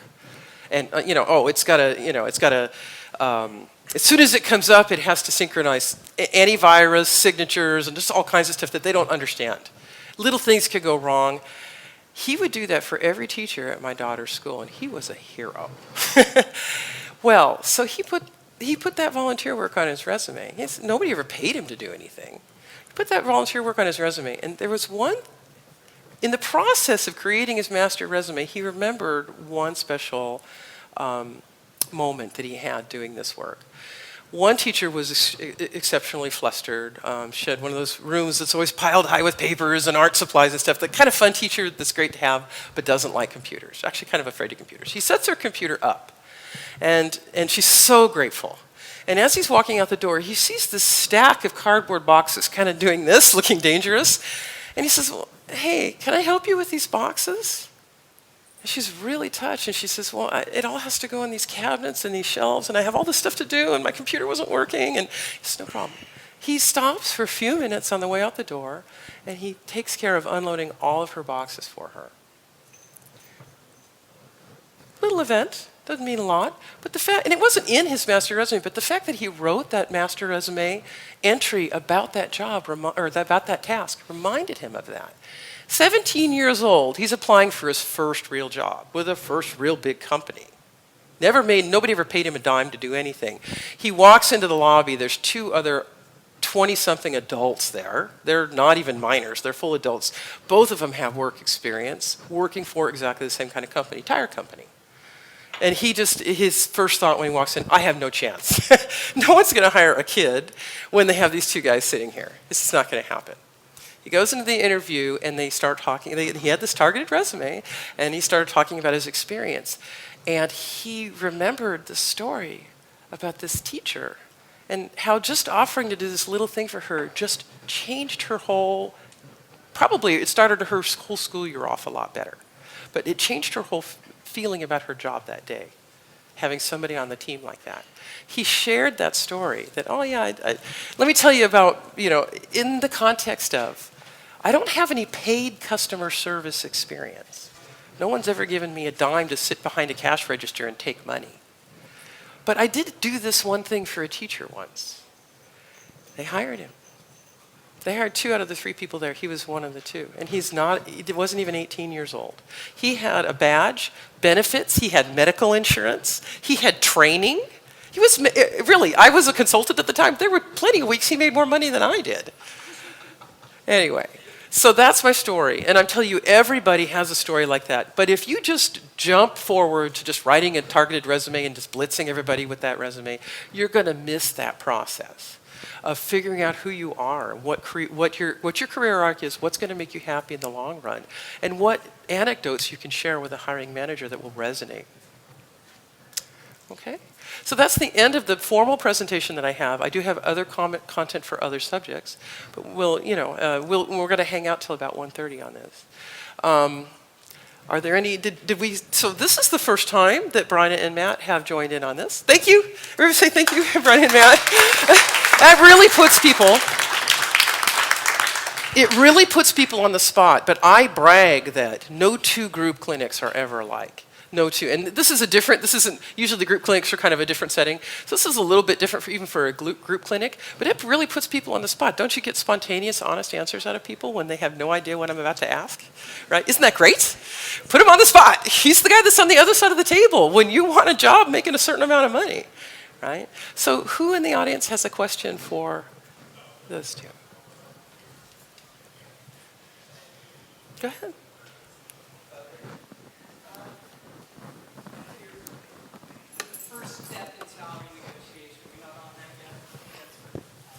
That'll be this afternoon. Interviews and negotiations is at 3:30, I think. Let's see. We actually have the, hi, how you doing? It is 3:30. Hi, Donnie.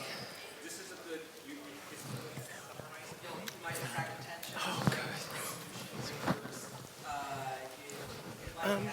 If you, I know you're with Donnie. If you'd like to participate, you're welcome to stay. Do resume reviews, or just hang out, whatever. Pardon? Oh, what about him? Is he here? So I'm going to try to sneak him in if he comes by. Sure. So if you can get him an appointment, if he wants to.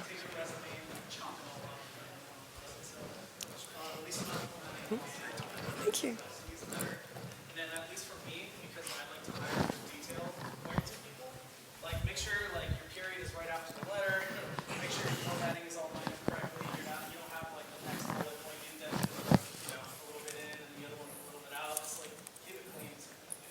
So, sorry, sort of a follow-up question to that. Say you had a candidate whose resume was very quickly just basically a markdown file that they had formatted as HTML and printed off. There's your resume. It's easy to read, it's simple, it's clean. Is that not eye-catching enough, or is that just fine, whatever, as long as the content there is clean, easy to read, simple? Do you believe that it's going to represent the kind of work that you're going to do as an employee of that company, and that that's the kind of employee that they're looking for? Wait, it's a good question. Can I interrupt? How do you answer that question? Because it's a targeted resume, right? You do the targeted thing for the But how does he answer the question about what's important to that company? It's pretty mysterious, right? Can he look at the profiles of other people already working for that company and maybe see what they emphasize? Can he Google them and see what their work looks like? Have any of them given talks at conferences? Okay, have they written papers? Have they contributed to open source? Do a little research. It can't hurt, more information is better. If nothing else, you walk into that interview, you can ask them, oh yeah, Matt wrote this paper last week, did you read it? How great does that sound? You already sound like you're part of the team. I would also say that if you're trying to show that you've got fancy coding skills and you can show your resume in different variations, have that be an appendix.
Can people hear me? Hello? If you're happy and you know it, clap your hands. All right, well, I saw some people go through the motion, so thank you.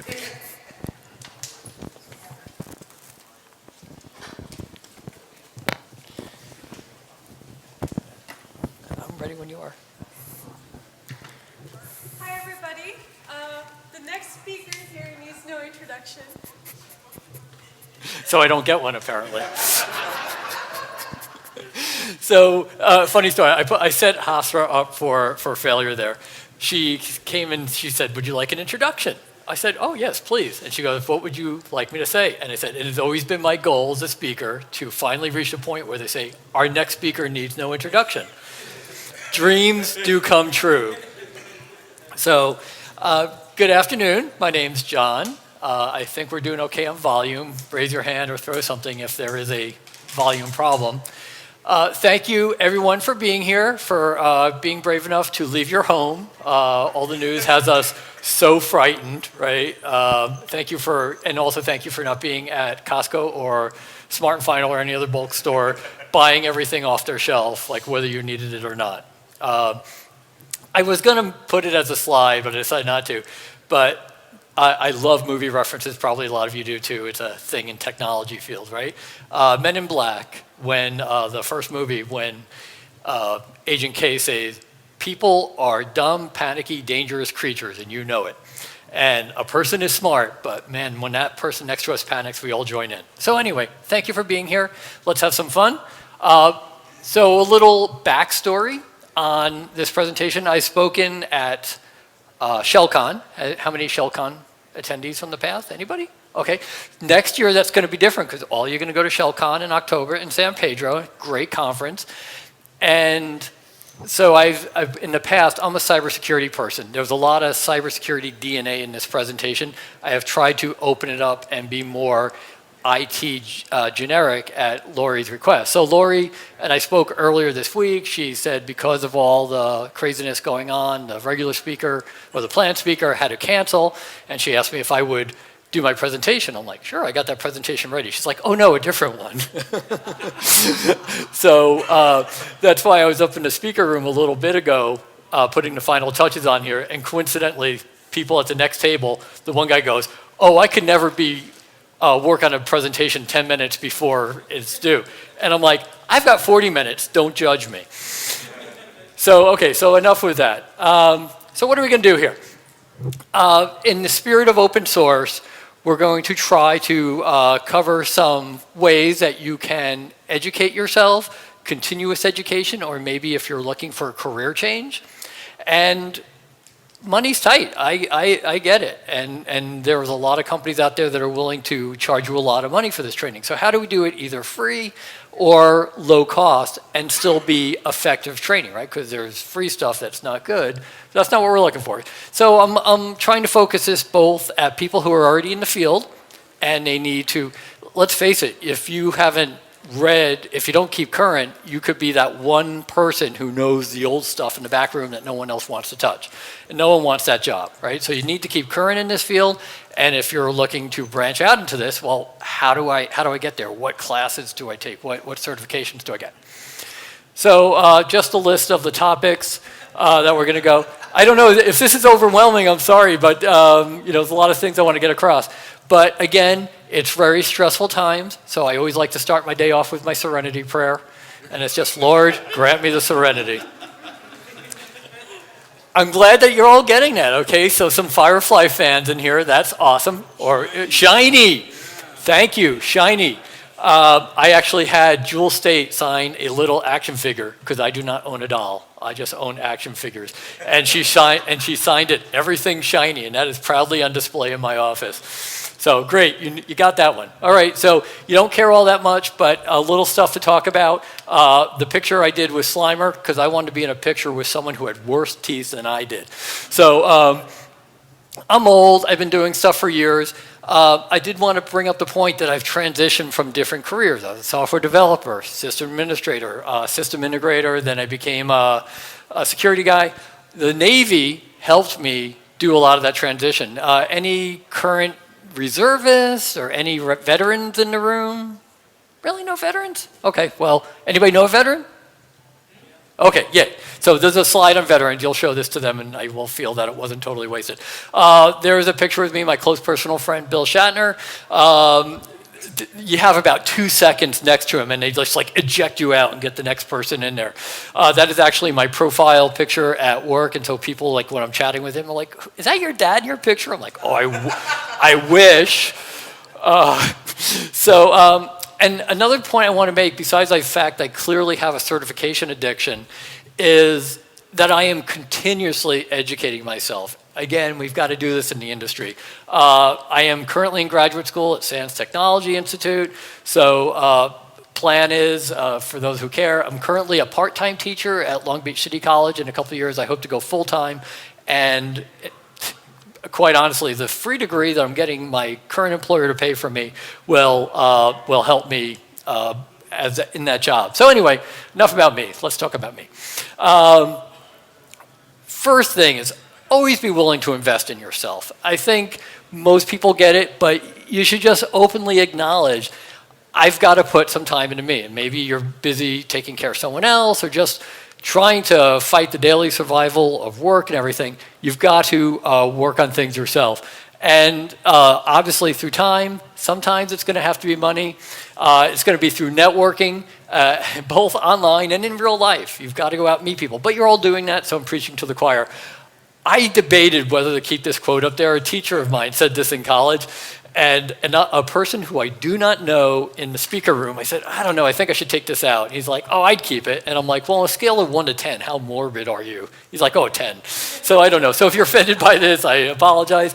But the point is, if you have not worked in this industry yet, in any kind of tech field, then there are so many tools out there that you could go there and start developing these capabilities, these skills, and then go to employer and not say, oh, I need you to hire me and then show me how. It's like, I already know how to do this. I'm already doing these things. So you've been open sourced quite a bit this weekend, but I just went and looked up the terms to make sure I knew that we were all on the same page.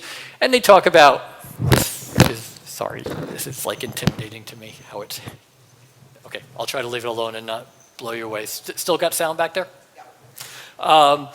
So just a couple of definitions of open source, but more importantly, and I've learned this through my teaching, there is open education and open educational resources.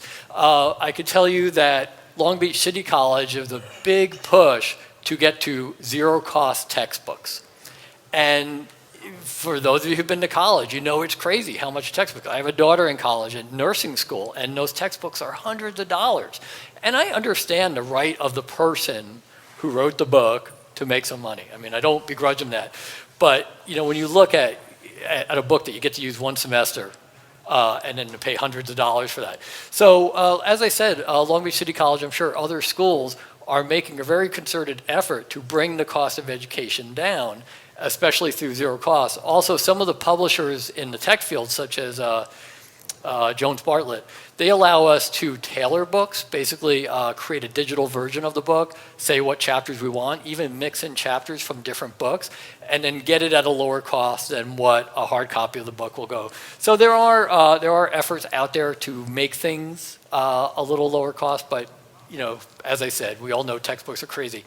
Another important thing I want to point out about my presentation, I don't have the most exciting PowerPoint presentation you're ever going to see. I don't have things sliding and skidding and making noise. I do try to make my presentations a resource you can go back to later. Oh, that person talked about open resource or some of the other stuff, and to have the links in there so you could see where I got this information from. So when we talk about careers in information technology, you could probably just do a whole presentation. What are all the careers out there? But I tried to get some of the big ones on what we think about, right? So software development can mean anything. To me, that's like, I go old school. I am old enough. My first program was written in cards. So, but obviously the new hip modern things are mobile apps, gaming, certainly web apps are still big out there, but database and network, I still kept cyber in there. I told you there'd be some cyber DNA. Really cool website that like you could go look up any career. I happen to put the link in there for computer careers, and it tells you what kind of education, what kind of certifications would you need for that career. But something I always like to point out, because I am in heart a security guy, is just about all these things involve, if someone doesn't do their job right, then there's a security problem, right?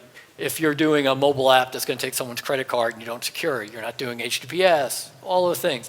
So do keep that in mind that whatever career you go into, in this day and age, it's always going to have a security component, because security is just another form of quality, right? And I know I'm trying to keep my rate down. I have a student who's hearing impaired, and there's two stenographers who are typing what I'm saying, and he's reading it on the screen, and like sometimes they're waving over there madly because I've got into hyperdrive. And then if there's any questions on any of the slides or anything, Star Wars fan, he liked the hyperdrive. If there's any questions or anything, let me know. Just shut out. Okay, so the big debate: do I get a degree? Do I go for certifications? For years and years, the 4-year degree was seen as a route to go get a job, right? And then 4-year or community colleges started changing, adapting to not being so much of a trade school, but rather being a conduit to get people into 4-year schools. Maybe the people didn't have the money to pay for a full 4-year degree right out of the box, or they had some problems in high school and they couldn't get into the college they chose, so they would go to community college, take all their prerequisites, and then go off. And to that extent, the trades at community colleges suffered. And I can tell you at Long Beach City College, just this past year, they're finally bringing back the trades. The things that we all need people to do, plumbing and carpentry and repairing cars and solar power. But there is still that expectation from a lot of companies, right? You go read a job description, 4-year degree required. I think that's starting to change, but it's still of concern. But if you had a 4-year degree in something and you wanted to go over into the IT field or advance your career, I don't think necessarily another degree is the way to do it. John's opinion, but a somewhat well thought out opinion. So at some point, I would encourage you to go watch that video. It's rather lengthy, but it's really interesting. And basically, the person who gives the presentation has already got like 3 degrees, so he's already part of the problem. But he talks about that cost-benefit analysis of how crazy expensive it is to get a degree, how many people are coming out of college with very large student loan debt, but they can't get an optimal job, right? I think that they called it gray collar, where you have a degree, but you have to go work in something else. Not to pick on any one field, but I was working with a realtor's office recently, and a young woman there. So I'm like the old guy who always asks young people, so what are you doing? And she just recently graduated from college with an English degree. And so she's working in a realtor office. I go, so what's the plan? She goes, well, I'm working here. She goes, I'm working at a greeter restaurant, and I'm going back to LBCC to take some more courses. I'm like, okay, so apparently the English degree wasn't getting you something. And I know that we need arts, we need history, but you also have to figure out how you're going to pay for things. So that's a really great video, especially if you have some younger people who are trying to figure out what they want to do with their lives. So here's my first shameless plug for community colleges. You could go there and take the courses, just the core courses you need for web development, networking, database management. Many of the schools will bundle them into a certificate program, so you can at least get a certificate of completion there. For courses that have an associated certification, such as a CompTIA certification, oftentimes the school will bundle the cost of that certificate in with the course. So now, instead of going to CompTIA directly, paying them, I don't know, has anyone taken a CompTIA course in here? How much is a CompTIA course? It's been a while. What did you ask? How much is a CompTIA course? Okay, 200, so not bad. Just including the training materials? Okay, so that's not bad. If you go to a live training CompTIA, I know that they get pricey. So community colleges can help you get through there. So my takeaway, just to get the specific technical training or get the certifications, which we're going to talk about in the next few slides, can get you the skills you need faster to either move up in your job or to transition over. So the debate on technical certifications, you saw my introductory slide, you know where I stand on that topic. Rightly so, there are some people who will make, who are not fans of certifications. There are people out there who really just collect them, right? They just go and take every exam they can. My analogy is, if you were to go to the doctor's office and you like, hey, where's your license? And they're like, well, I'm not exactly licensed, but I did read a lot of books. You want to have, people will say, well, it just meant on one day you were really good and you were able to pass a test. Well, I would like to know that my doctor had that day. So there are a lot of positions out there that require specific certifications. This is going back to my cyber roots. If you work at any of the aerospace companies, DoD industry, government, they follow, I'm going to talk about it on a later slide, but they follow a matrix of what certification you need to hold what job. But get onto Indeed or Monster or the job search engine of your choice and go search for the job that you like, and you'll see what certifications they're looking for in there. And all the different areas of certifications that you can get. Obviously, under the operating system, I know this is the SCaLE conference. I'm still going to mention the W word here because a lot of people still use Windows in their front end. I can tell you, I use it at work. Really interesting. I'm going to do a quick poll the audience here. How many people have not ever used Outlook in a desktop environment? Not web app, but how many people have not used Outlook? Okay, and the age line kind of makes sense. I teach a forensics class. Most of my students are young, and on one of the slides they talked about .pst files, and I'm like, okay, what application would that be? And no one got it, and I'm like, does anyone use Outlook? Not one of them had ever used Outlook because they've never worked in a commercial enterprise that use that. Yes. And Office 365 doesn't actually even use PSTs anymore, so you don't even have to know. There you go, right? So if you because everything's going to the cloud, but still the big companies are using those kinds of products. It was just funny. It's like I have a coworker who's younger than me, as most of them are, and he's never written a check. I'm like, the one check he wrote, he had to write void on to do his direct deposit, and I'm like, that's just funny. So operating systems, Linux and Windows. All the things. The two interesting ones I added on when I was doing some research, we forget about things such as the agile processes. That's very big in industry. Project management.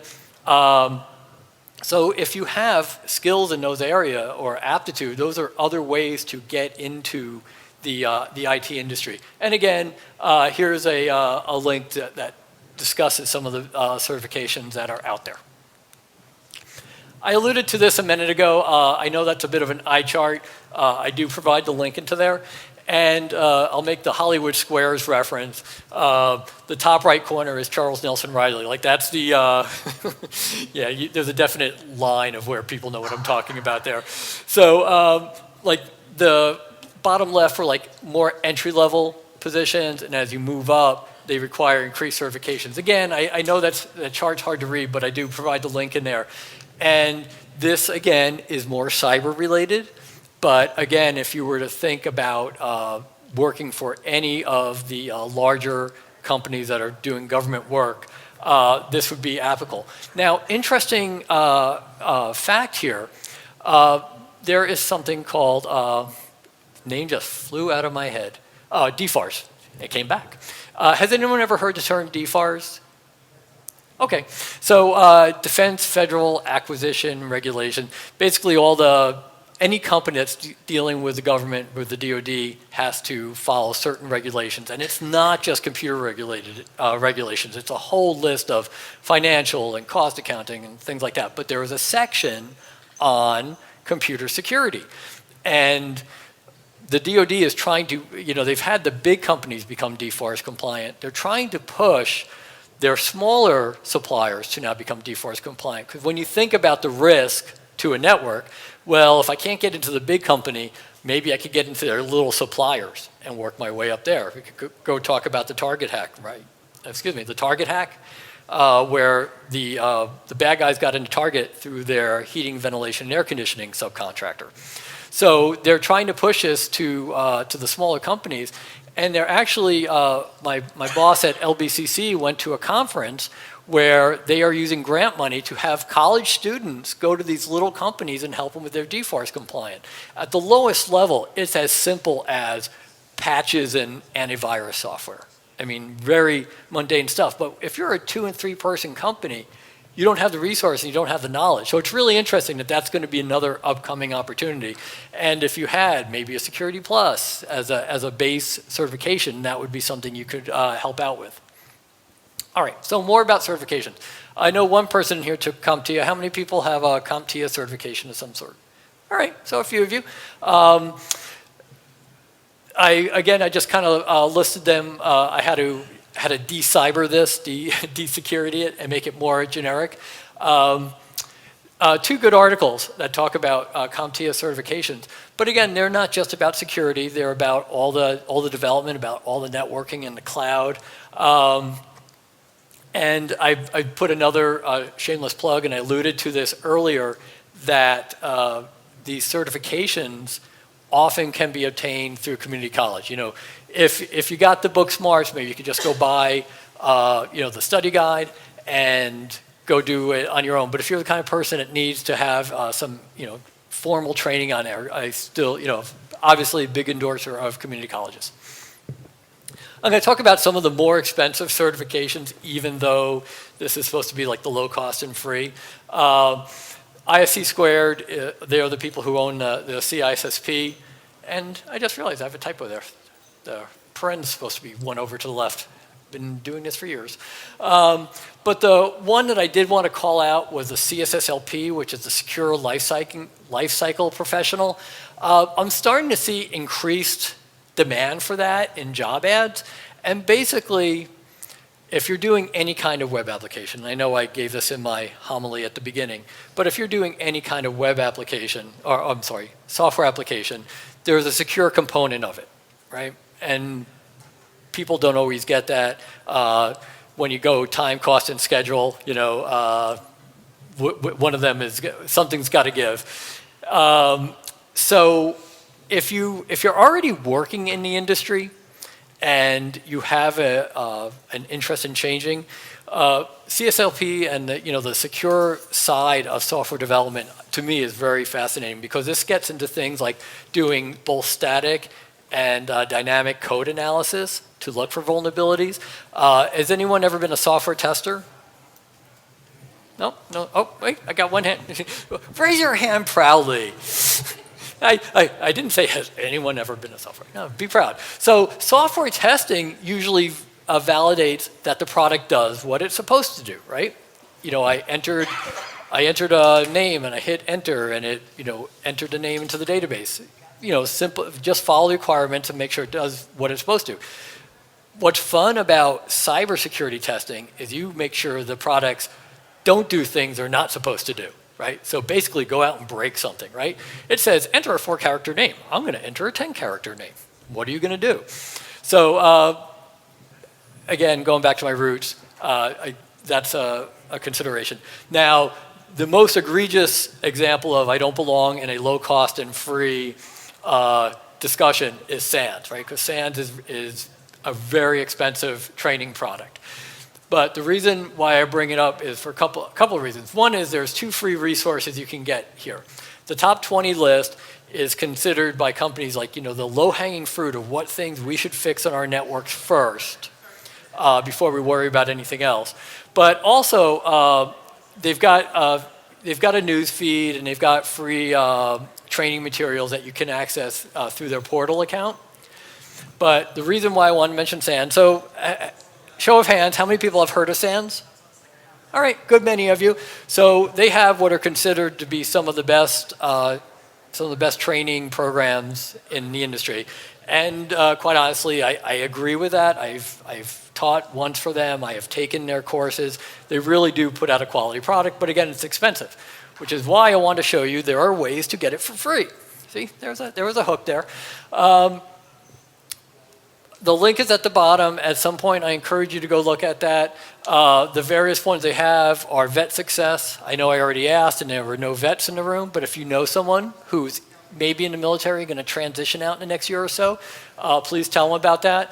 The Women's Academy, you can go to the site and read up on all of them, but they fill up very quickly. So if it's something that you have any interest in at all, go visit that website, see when the dates are that the applications are going to open up, and especially I will talk to the ladies in the room if you're interested in doing the Women's Academy, because it does fill up.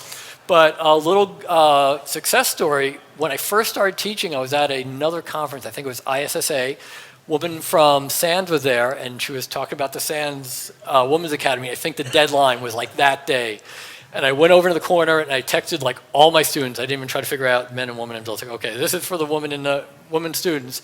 And I told them about that. And one young woman applied, got the program. So she got about $20,000 worth of SANS courses, and her career has just completely taken off. So it fills up, but someone gets the position. So why not you? All right, so won't talk too much about this slide. If you know a veteran, please send it to him. Lots of companies are making resources available to the veterans. That first one is really cool. It's just like a lot of online training and all the things that we've talked about so far. CompTIA, not SANS, but ISC squared certifications that people can self-pace themselves through. All right, another eye chart, and as I mentioned, my charts are more intended to be reference material than anything else. So, networking. Obviously, all of you bravely came out to SCaLE today, despite things going on in the world. You're all going to go to ShellCon in the fall, right? We've already agreed to that. You were late for the party, but you're going to ShellCon. Have you ever been to ShellCon? Any of you? No? Okay. So, we'll fix that. But there are lots of groups and organizations that you can go and be involved with. I did somewhat of a timeline here. The next big one is Layer 1. Has anyone heard of Layer 1? Okay, got one. Really? Okay. So they had a table over on the floor, if you had a chance to go back, Null Space Labs and Layer 1. So they are Memorial Day weekend in not too far from here at the Hilton, I believe, in Pasadena. So there's like really more of a smaller DEF CON, but it's a great event to go to. So hopefully we'll see you there. And then of course we've got DEF CON and B-Sides in Las Vegas coming up, assuming that these don't get canceled. Then talked about ShellCon quite a bit. And then are anybody from out of state here? Couple of people. So there's B-Sides all over. I don't know if there's a B-Sides near where you live. Whereabouts are you from? Houston? Okay, I'm not sure. But so B-Sides, if you don't know the term, are the smaller security conferences that like kind of spun off of DEF CON, like, that was the A side of the B side, another old person reference. But they themselves have grown to be very large. And in essence, Layer 1 and ShellCon are sort of B-Sides, although they don't call them that. There was a B-Sides in San Diego this weekend. That's the first one they've had in several years, and obviously I'm not there. I've heard that it was very lightly attended because of all the things that are going on. I know I just added this for a very simple reason. I'm surprised how many of my students don't have LinkedIn accounts. They do social media, but they don't do LinkedIn. I'm like, you're looking for a job? They're like, yeah. I'm like, well, set up your LinkedIn account. Okay, how many people have a LinkedIn account in the room? All right, okay, most of you. If you don't have one, I think, either you're intentionally, you want to keep a low profile. It's funny, it's like there's, again, that age line. I was at my college reunion recently. All my friends got so old, it was amazing. Someone printed out our pictures and we were walking around with them so we could recognize each other. But so many of them didn't do LinkedIn. And it's just kind of like this generational thing. Because I say, oh, I'll send you a LinkedIn request. I'm like, I'm not on LinkedIn. Okay. But especially in the tech industry, it's a great way to find work. I was trying to make a career change. So I'll tell you, I had an unsuccessful attempt about 4 years ago to go over into the medical IT field. And I think part of it has to do with, quite honestly, some of it could have to do with age, but I think some of it had to do with salary too. But I couldn't even get an interview. And I started doing okay, here's the person in charge at that company, the hospital, or whatever that I want to go to. Found someone I knew on LinkedIn who knew that person. Like, could you please do an introduction? It at least got me a couple of interviews, right? So they did the work for me. The fact that I couldn't get myself a job is on me. But so great resource. For those of you who are already employed, take advantage of whatever resources your company is providing. Not just educational reimbursement, but certainly that one. But some companies offer access to LinkedIn Learning. We're going to talk about that more in a second. Degreed.com, that has a lot of online training resources, and even Safari Books. My employer does the last two, Degreed and Safari Books. I thought we had the musical interlude. I'm sorry. And then also collaborate within your company, right? Maybe that next best job is still within your same company. Employers have a LinkedIn-like environment where you can collaborate with other people, and you. My work even has someone created like a place where you could go set up memes for the company, although we have to keep them clean, so I don't know what the point really is. But go look internally for work. Find people who are doing the things that you are interested in and try to connect to them. See if they can give you some insight. There's a cool story that where I worked, a person was like working in a completely different field, like some kind of manufacturing job. But in the Marines, he had been law enforcement. And he read a story on the company website about the fact that the company has internal investigations. It's like, oh, that's cool. You reached out to them, and they say, oh, you know what, you need to have a degree for this job, which brings us back to the earlier slide. So he uses the company resources to get a degree and contacts them again. It's like, hey, I got a degree now. And then he was able to move over into that field. So, depending on the size of your company, you might be able to do that. But definitely network people who have a job you're interested in. Years and years ago, I was walking down the hallway and the network closet was open, and I knew the guy who was like doing wires. I'm like, can you show me what you're doing? And most people, if they're not under like a big time crunch or whatever, they're going to be friendly and do that. So I have never seen cables punched before on a patch paddle. It was like really fascinating. So, and now you know where if you really want to mess up someone, where you go with a pair of cutting utensils. That's why they lock those closets. No, never, no. That's why those closets should be locked. All right, so let's actually talk about some free and low-cost stuff, because that was the whole thing I promised you at the beginning of this spiel. So LinkedIn Learning. There's a couple of different ways you can get LinkedIn Learning. If you didn't know that lynda.com is now LinkedIn Learning, there was actually a Linda, and I can't remember, it was like $1 billion. It was like some crazy number of money that I can't even fathom that she got from LinkedIn when they bought that. So if you have a LinkedIn Premium subscription, and maybe you have that because you're job hunting or you're a recruiter, you get your LinkedIn Learning for free. But if you don't have that, the link was horribly long, so I put a tiny URL. I realized this is not a group of people who want to click on a tiny URL. So so what you can do is go Google. I guess I should have put Bing just for laughs. Forbes LinkedIn Learning free.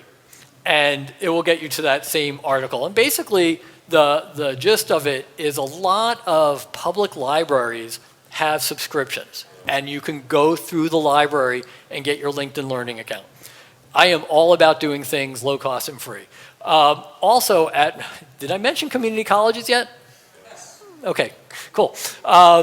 Because Los Angeles City College somehow got this large number of licenses, and then or maybe they got the grant, and they're the ones that are supposed to help get them to the other community colleges. But they came to our school and said, your students can use this. So now every semester I add my students to LinkedIn Learning.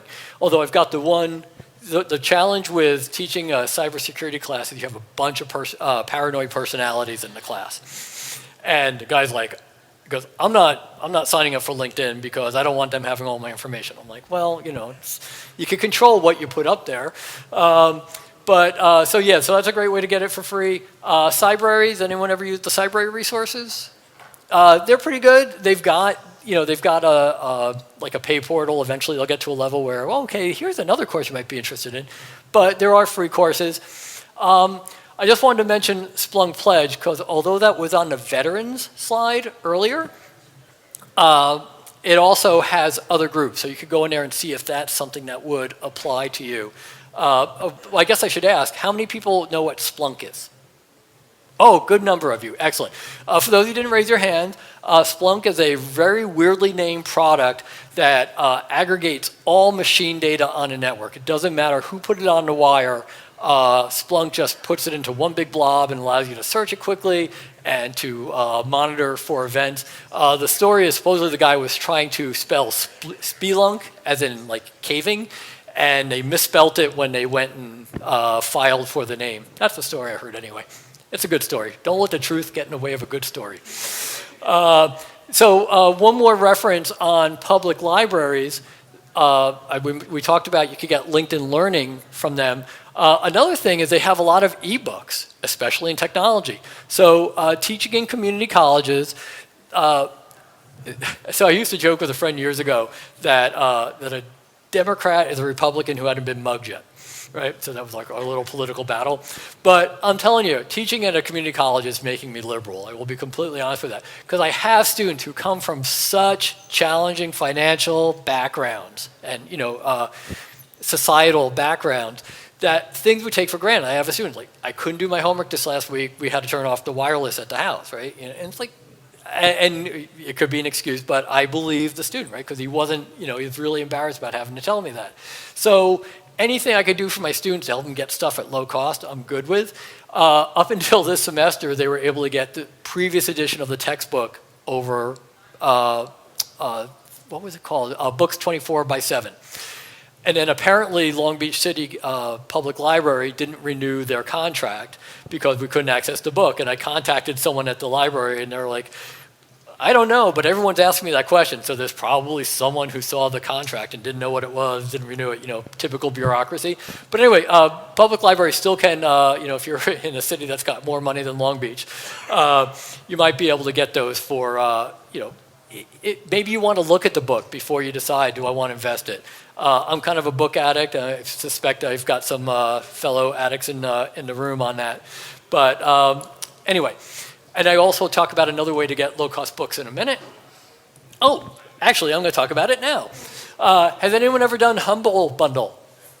Oh, look at it. Look at the hands go up. Yeah. So I just bought one last night, the cybersecurity one. No shock. The cybersecurity one is awesome. It ends tomorrow, I think. I was trying to do the math, and with daylight savings time, it was hurting my brain. I have to tell you one quick, funny daylight savings story. So last night, I'm working on this presentation, and it's getting late. My wife goes, tomorrow's daylight savings time. I am not going to say what words I use in a response because I'm being recorded, but they weren't. Oh, golly gee, that's wonderful. So, but I was in the Navy Reserves, and one weekend I flew from Albuquerque through Arizona to Los Angeles on the Sunday of daylight savings time. I got to Arizona, I had no idea what time it was. I didn't remember it was before a time when my cell phone would adjust automatically. I couldn't remember if I adjusted my watch. I couldn't remember if Arizona does daylight saving time or they don't. And so I just sat at the gate and waited for my flight, even though I was really, really hungry.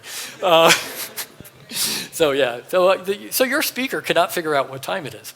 So Humble Bundle, awesome. But then they also have one going right now on Learn to Code, right? So that would be great for a lot of people in here. So if you don't know what Humble Bundle is, they'll give you digital versions of the books for like as low as $8. And if you want to add on a few more levels, I think I paid $20 last night for a whole plethora of books.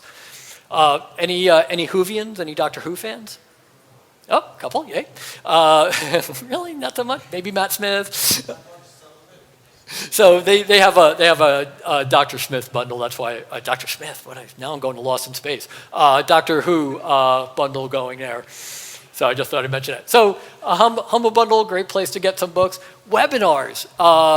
Vendors are always offering webinars, either on their products or on application space for their products. For example, we use a product at work that manages, passwords, but on a large corporate scale, like for all your hundreds and thousands of computers. They'll do webinars, not just on, it ultimately comes down to it. And our product can solve this. But, the challenge that large corporations face in managing passwords. The good news is if you get any of those certifications we talked about earlier, you need to get CEUs, continuing education units, to keep those certifications active. And these webinars often will count towards that.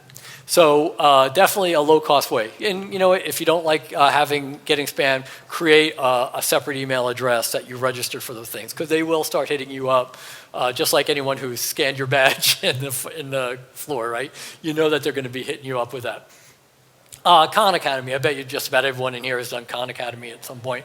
Again, I'm mic'd up, so I won't do my William Shatner impersonation from Star Trek II and scream Khan. Alrighty. And then this is for people 50 plus, such as myself, in a couple of years anyway. AARP has a very cool article on how to update your skills if you're looking for a second career. Like I told you, I'm going to plan is in about 2 years or so, leave my current field and go into teaching. So not everyone gets to do that, but if you know any older folks who are having trouble looking for work or want to get back into the job field, that was a pretty good article. Got the picture? All right, so remember I said invest in yourself, and that includes continuous education. And now the funny thing is, before this slide was all cybersecurity. So if you needed to find out a bunch of webcasts or podcasts that relate to the IT field, how would you look those up? Shout it out. How would you go look this up? Google, okay. I was up in the speaker room, bent over my computer. I'm like, I need some really good IT podcasts. And people just surrounded me and started shouting at me. And I was like writing them down as fast as I could. It was better than Google. So these have not been, top ones have not been endorsed by me, but they've been endorsed by some pretty good people who are speakers at these conferences. The last two are ones I've had before, just a collection of good websites and blogs. So great way to start finding out, what are your interests, and how can you keep yourself current on these things. I know that the really smart guy at my work listens to Software Engineering Daily on his horrendous commute each day. So one thing, a little off topic, but since this is we're doing job training here, I have some strong opinions on resumes. And one of the most important things, as I said, it's an art form, right? You could show the same resume to 3 different people, you're going to get 3 different opinions. Not necessarily all right or wrong, but there's always different opinions. The thing I really want you to know is if you are sending your resume, and when I say send, right, we upload now. When I got my first degree, my first job back in 1984, it's on paper resume, right, that I mailed in. But now we upload the resume. It is going through an applicant tracking system. These systems are not usually managed and set up properly. John's opinion, if there's any HRIS people out there, you might disagree with me. My current job, at one point, I got an email saying I was removed from consideration for the job, but then later on they called me back in, and I asked about that, and they said, I asked them to remove people that didn't have a certain qualification, and they ended up dumping everyone, right? You go read up on this. If you're currently a job hunter, please read this and then start putting your resume through websites such as JobScan. You will be surprised how low your resume scans at first. Simple things. They don't handle plurals well, right? They may say in the job description, we want people with experience in firewalls, and you say, I worked on the Acme firewall singular, and it doesn't come up as a search result. And it's really crazy. But please, JobScan and the other competitors out there do allow you to put your resumes up there for free. Obviously, if you want to keep your resumes and pass search results, then they start charging you, like anyone else. But really, I feel strongly about that. That's why I always add that slide. So I have 10 minutes left, and anyone want to ask any questions? Someone want to break the ice so that other people aren't afraid? I had a question. Yes. Break, somebody was asking me about cover letters and callbacks. How important do you feel that? Okay, so cover letters and by callbacks, do you mean salute? Like a follow-up. So on cover letters, I could tell you that I'm applying at Long Beach City College right now for a full-time position, and they have stated that the cover letter is. I went to a training session where they were telling people how to apply for the job there. They care about the cover letters because they want to, like, the resume will say, okay, here's my background. They want to know what is your passion. How are you going to apply yourself at that school? So they wanted to see in your cover letter you reply to the different things that they called out. Now, you don't want to rehash your resume, but if a job is asking for a cover letter, absolutely include it. I mean, don't make it easy for them to exclude you. As far as callbacks, I'll say email backs. I do think that is important. If you are able to get a contact, to just send a polite thank you very much for your time. Bring out some point of something that really caught your attention, showed you were paying attention during your interview, and please contact me with other questions. Most oftentimes they're not going to, because they're not allowed to contact the candidates. Again, it depends on the size of the company. Other questions? Okay, true or false? I like community colleges. All right, I just wanted to see, there's a quiz. True or false? I like community colleges. All right, well, if I can't encourage anyone to ask questions now because you all seem to be, what do you call an extrovert at a SCaLE conference? That's the person who looks at other people's shoes. Right. All right, well, thank you very much. I'll hang out here in front if anyone wants to come speak to me. But thank you for your time. Good luck with your job search. Thank you.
Check 1 2. Check 1 2.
Oh, well, yeah, don't find it the hard way. How's this? Got it?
Okay, how's this? Let's try again. To explain what RaiseMe is an all-volunteer group of crazy do-gooders that want to help people with their careers.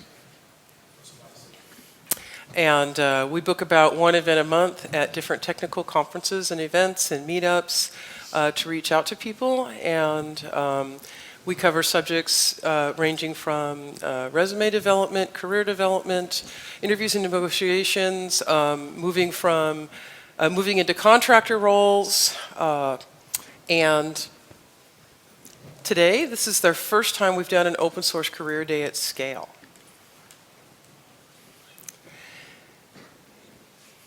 So my name is Lori Barfield. I've been IT hiring manager off and on since the 90s. I've worked in different industries. I've worked for tiny startups and giant world-class corporations. And in my career of being a hiring manager, I have experienced just about everything done wrong in the hiring and career development industry and in that world in general in IT. And so RaiseMe was born out of those experiences. So one thing I started to do years ago was I started to attend technical conferences, and eventually job fairs used to start to appear, right? And now most technical conferences of any size have some kind of job fair element. But even those events, I think, aren't doing it as well as they could, because I think that those kinds of interactions can generate unnecessary churn. People come to recruiting situations, or they come to job fairs because they're really unhappy in their roles, or they're wondering if they're stuck. And they need answers. They need mentoring. And the only answer they can really get out of an event that's intended to recruit people is, we'll get you a new job at a different company. And that's not the right answer most of the time. Sometimes it's the answer like, eventually you'll need to do it. But there are plenty of in-between situations where people just need mentoring on how to maximize the positions they're currently in. And hiring managers also need mentoring. And those events don't offer anything for hiring managers. Best practices for employee retention and things like that. So RaiseMe is different. We are not a job fair, even though the jobs are a big part of it. We are here to consult with people who just want what we call a career checkup. How's my salary? How's my title? What other companies could I ever work for if my company started to get into trouble? These are all good questions to ask. Don't ask your recruiter, though, if you don't want to end up sending your resume out and getting a new job. So this is the Interviews and Negotiations Group Clinic. Our group clinics are not standard talks. I have a regular presentation I do to make sure we cover a certain amount of material, but no two group clinics are ever alike. They're not predictable. And today's special guests are about to introduce themselves. Oh, do you have a microphone? Here we go. Let's do this right. Excuse me. There you go. Go ahead. Hello, for those of you who were here for the previous talk, I'm still Johnson. And I have a bad habit of saying yes. And Yeah. Which some of us are unashamedly exploiting today. And the lawyer said, hey, do you want to say, and before we go any further, I just want to see if we can do this. I can. Hey. Hi, I'm Brian Kersner. I'm the co-founder of DevOps Day LA here at SCaLE for the last 10 years. I'm also the senior manager of project management for NordstromRack.com and Nordstrom's authorized business. So, John and Bryna. So Bryna has been, she's been through the first clinic this morning. John has no idea what he's in store for here. So we put them on the spot. We can ask them the hard questions. How often do you go into interview situations and you're really curious about what the person on the other side of the table is thinking, but you can't ask, like, how good do you think I am? How high of an offer do you think I can ask for? You want to ask them, right? It's not going to work very well in that situation. Well, there's our sitting ducks right there. And here's the thing about RaiseMe. I believe in disagreements. I am a contrarian hiring manager. Every company I've worked for has ended up changing its practices one way or another as a result of successfully hiring people on my teams. Okay, we do things a little bit differently. And smile, getting a picture taken.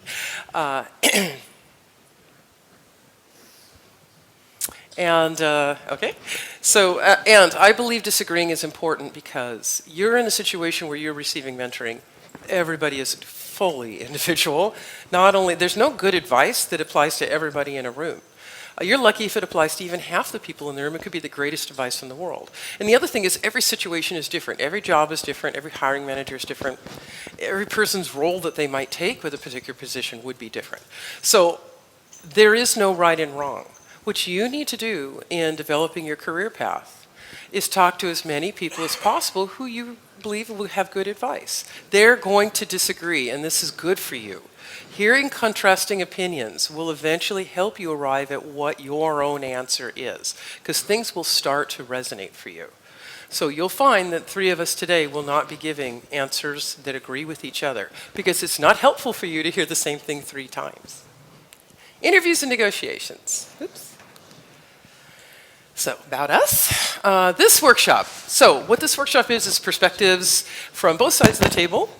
You'll be hearing, you've got your own perspective, and then you have the hiring manager's perspective. We'll give you actionable advice on what you can do in interviews. Like when you walk out of here, I want you to have ideas. Hey, I'm doing this in my next interview, or I'm doing this to prepare for my next interview. Okay, and next time I get an offer letter, I'm doing these things, okay? And I can give clarifications on total compensation packages. Does anybody have an offer right now that they are considering, or multiple offers that they're considering? So that's why we put it last. We have 1 person. Okay. So we'll do that, and if you're willing to share that information. If not, we can do it privately. But this can be so helpful to people. If not, and someone's interested, I can make up hypotheticals. Okay. What this workshop isn't. Okay. This is not the answer to what job is. No one here is going to say take that job. Some people come and they say, hey, I've got this offer, how does it sound? We can tell you what we think sounds like a good match about it, but we can't make that decision for you. Also, like I said, no piece of advice you get is gospel. It's not true, it's not false, it's just one opinion, okay? So I want to start you out by showing you how much you don't know. The hiring manager's process is a very complex process. So when you come into the interview, I want you to be able to put yourself a little bit in the mind of the person on the other side of the table, just to help you. The interview is all about communication. Okay. So we have, do we have any hiring managers in the room? 1, 2, okay, a couple hiring managers. Okay, so, all right, we're gonna keep our eye on you, and you're gonna help us with this. Okay, so the way the process works when a hiring manager needs to hire somebody is there's some kind of, it starts this far back. Whether it's a tiny company or a giant corporation, there's some kind of workload impact. They either can't get something done because they don't have enough people, or they can't get something done because they don't have the right skill set, or people in the right location, etc. Okay, so then they have to write a justification. Now, or it's a verbal justification. At a smaller company, this is less formal. Someone's still got to talk to the CEO. I've been there. Okay, at a bigger company, you're going through a much more elaborate HR process. Then there's sourcing. Whether it's you doing it because you're working for a tiny startup, or whether it's an HR department doing it, somebody's going to look at resumes. Somebody's going to post a job. Somebody's going to go to a career event and say, we need candidates, okay? Then you're going to do a resume analysis, which means you're going to read at the resumes and you're going to set aside the ones you think might fit, okay? And then you're going to do screenings. You're going to pick up the phone and you're going to call these people and look for counter indicators. So when I do phone screenings, I want to find out you really don't want to commute from San Diego? Okay, I understand. I'll keep your resume for some other time. Okay, the salary's really, really far out of what we can offer. That's okay. Good resumes are always worth keeping, but there are sometimes counter indicators. In fact, most of the ones in front of you will have some kind of counter indicator, and you'll winnow it down to just the ones where there isn't any big question that's answered in the negative. Okay. And then once you get through all the phone screenings, you'll have a very small stack of candidates who you've gotten to know a little bit now because you've spoken to them on the phone, or your HR department has, in theory. And you've gone through their resume. You've answered all of the questions that would be complete non-starter situations. And then you do your interviews. Are we done? Oh, no. Now we're going to rank the candidates after we do this. Okay. There's so much that isn't said on resumes that sometimes this ranking will completely contradict the previous ranking you had coming out of phone screenings. And now you both know each other, right? Now you know what the candidate's looking for, you know how good of a match they are, they know what your expectations are, now you can start negotiating and make your first offer. And negotiation offer is an iterative process, it doesn't have to be, and I want to encourage you to make it an iterative process so that you're comfortable with it. Okay? So that's the hiring manager's process. Now here's the job hunter's process, and this is why I start with that slide. Because here's your process. What's the first step? You write a resume, right? So what's the purpose of a resume?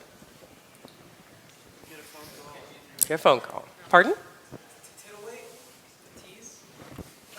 So it's meant to be compelling, to get noticed, right? Okay, so the number one purpose of a resume is to get a call back. Okay, the second purpose of a resume is to serve as an agenda or table of contents for your job interview, to make sure that there's certain things that you remember to cover, okay?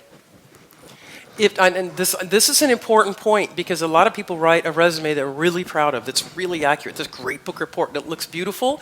If you're not getting calls back, what do you need to do? No matter how good your resume is in your mind, it's not working for you, okay? So, call back.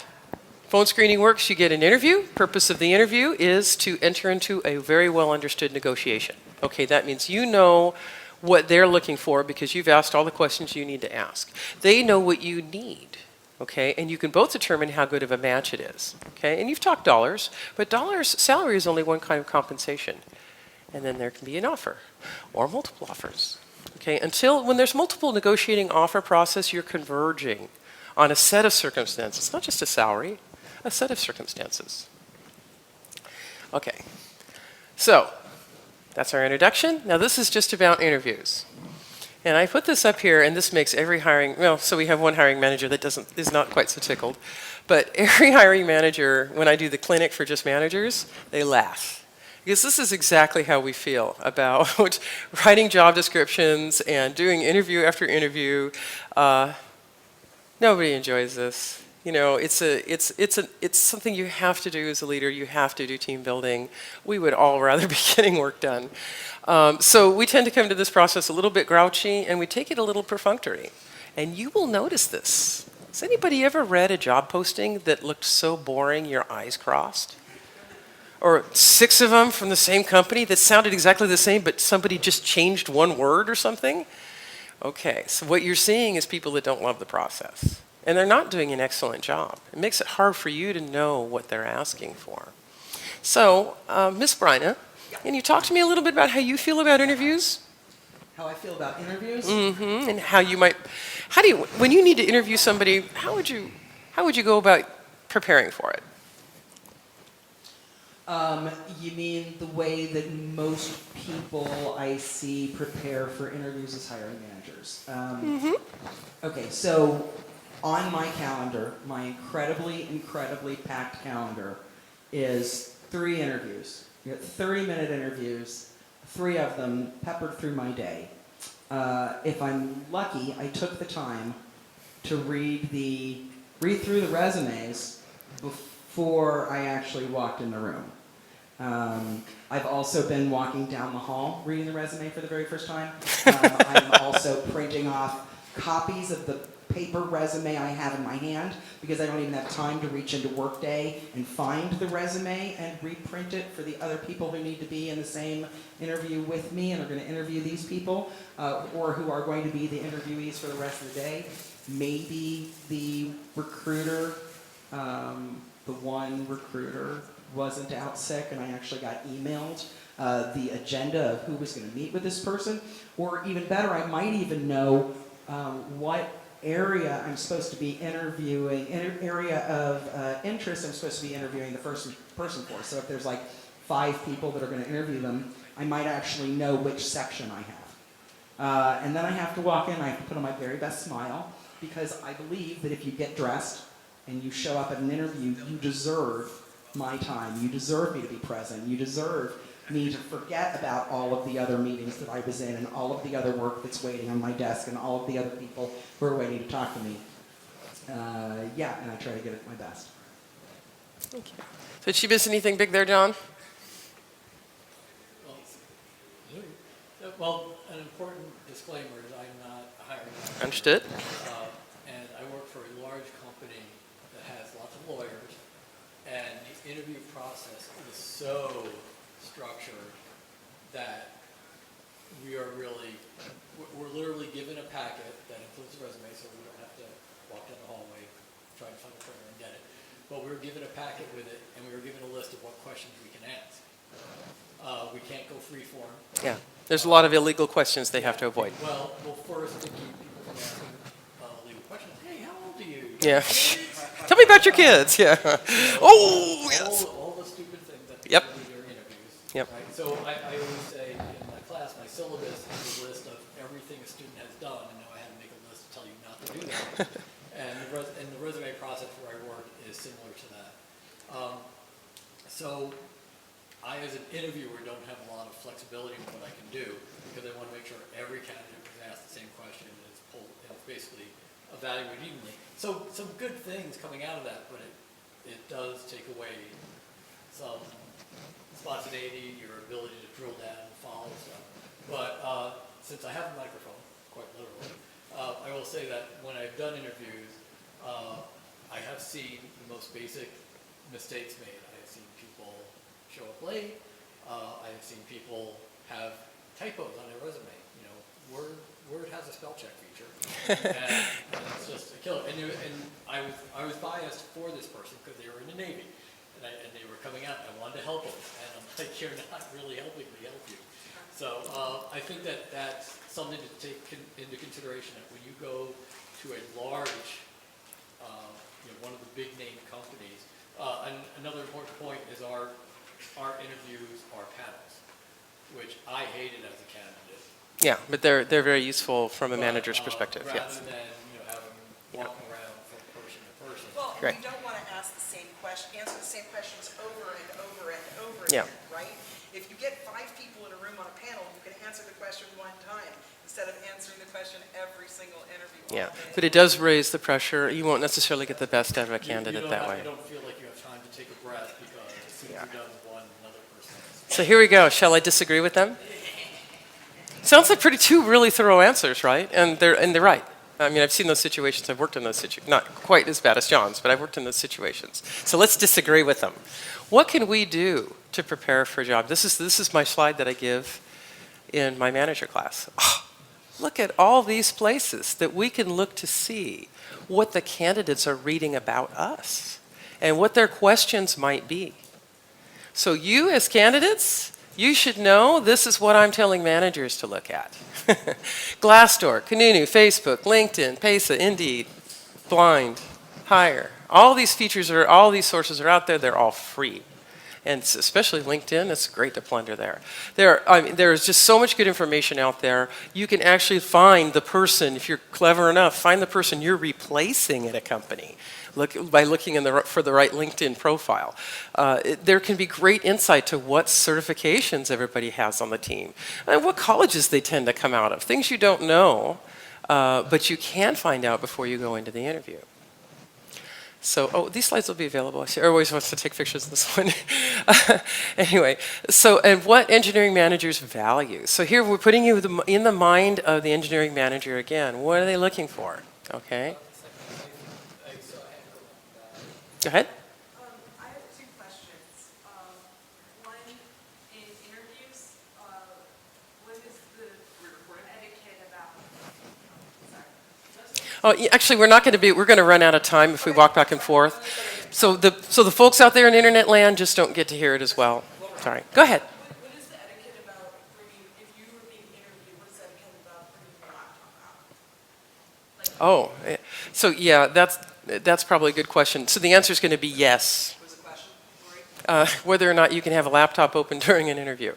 Yeah, so the answer is yes. For anything like that, it absolutely is going to be dependent on the situation. And you have to be prepared to walk into an interview with nothing but your wits. So if you feel like you have to go into an interview with a laptop, I think we need to do more preparation, to be honest. It's not that you can't do it or there'll be something. I don't know circumstances where it's encouraged, but you definitely need to be so comfortable in your own skin, so ready to talk about yourself and your experience that you don't need props. Spectrum of experience. So here's what hiring managers want that are trying to fill engineering roles. They want to know that you have the technical skills that they're looking for. That's kind of basic. It's also the simplest thing to address. There's usually a block on someone's resume that says, yes, I know JavaScript programming. Done, ding, check that box. Now what, right? Well, they want to know your spectrum of experience. Have you worked in the Hollywood industry? Are you familiar with the medical industry practices? Have you been a junior on a team? Have you been in a senior role? Do you understand how to delegate tasks, even though you're not a boss, right? How robust are you under pressure? This is especially true with operations positions, right? When there's an outage, you want cool heads. You want people that communicate, that work in teams, that understand very disciplined process and procedure. How many of you are sysadmins or SREs or ops people? Okay, so on your resume, do you mention that you like that kind of work? That you work well under pressure? That you have disciplined, okay? So if you want that kind of job again, these are the things that those hiring managers need to answer. Now you can wait for the interview to answer it and try to remember, or you can just put it on your resume and it's right there. Okay? There's no reason not to put it on your resume. We just need to find a way to say it. Clear communication. Go ahead. How do you put something that's qualitative on a resume? You work on the language until you can say it concisely and it conveys exactly what you want to convey. So I mean, the answer is yes, right? We just work at it until it sounds right. Never exaggerate on a resume and say what you need to say. If you can tell them it in person, you can write it down.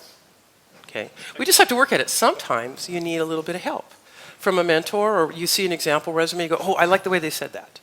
Okay? Just more ideas. Showing your resume to people, getting different people's opinions, things you can, even the great thing about disagreeing with people is it gives you an opinion to push away from. You can say, wow, I hate the way they said that. I hate that the guy's using too many adjectives. It's not my style, whatever it is. It gives you something to push away from. That also can just motivate you and move you forward, right? It can be what you need. So the answer to that kind of question is yes. Not that I'm trying to avoid it. And creative problem solving. So here's another thing. Does your resume demonstrate whether or not you're the guy that can, get the thing back up and running when no one else could really figure out what was going on? Right? Are you the jack of all trades on the team that even though you're doing programming work, you know how to make a server hum? So if you have these kinds of talents, these things can be accomplishments. You can integrate that information in your resume along with a bullet item that says, yeah, I supported 50 servers in Red Hat environment, that kind of thing, right? It can be very book report-ish, and this takes it out of that category and makes the resume excellent. Okay? I'm not disagreeing with me yet. You can interrupt me anytime. Okay, so what makes a good fit? Okay, so now I'm a hiring manager. I'm trying to determine if you're going to stay on my team for a long time. What happens, I go through all those steps to justify that position and bring you in. That's a lot of risk, right? I'm hoping you're going to work out. So we spend a lot of money training you. We wait for you to ramp up, okay? And then finally you get up to speed, and what can happen, right? What if you don't like the job? What if you hate the environment? What if there was something I could have seen in that phone screening that would have told me there was a counter indicator? That would have saved a lot of money and time. Would have, yeah, and an embarrassment. How much is HR going to trust me after this when I say, I really got to have this guy, pay him that extra money, give him that signing bonus, right? They're not going to trust you. Advertising for the position, hire them, get them in place, train them, and then they leave. And it happens. All of us have been through it. So what makes a good fit? So I want a good fit. It just doesn't just mean that you can come in and do the job because you have the technical skill. It means you're going to stay with the company and you're going to grow. And I'm going to just reap all these benefits from having found somebody who's a good fit on the team. So role on the team previously demonstrated. So I need to know what role you want, but also if you've already done that, say that on your resume. Maybe I'm the lunchbox toting intermediate engineer who loves just pumping out the work and getting it done, and I mentor junior people. Maybe I love to automate things. Sometimes people, they're so anxious just to create a book report, just to talk about what they did. They don't talk about what their motivations are or what their real contribution was to the team. Let's see, growth potential. So if you're looking at, hey, in the next 5 years or so, I would really like to be the boss.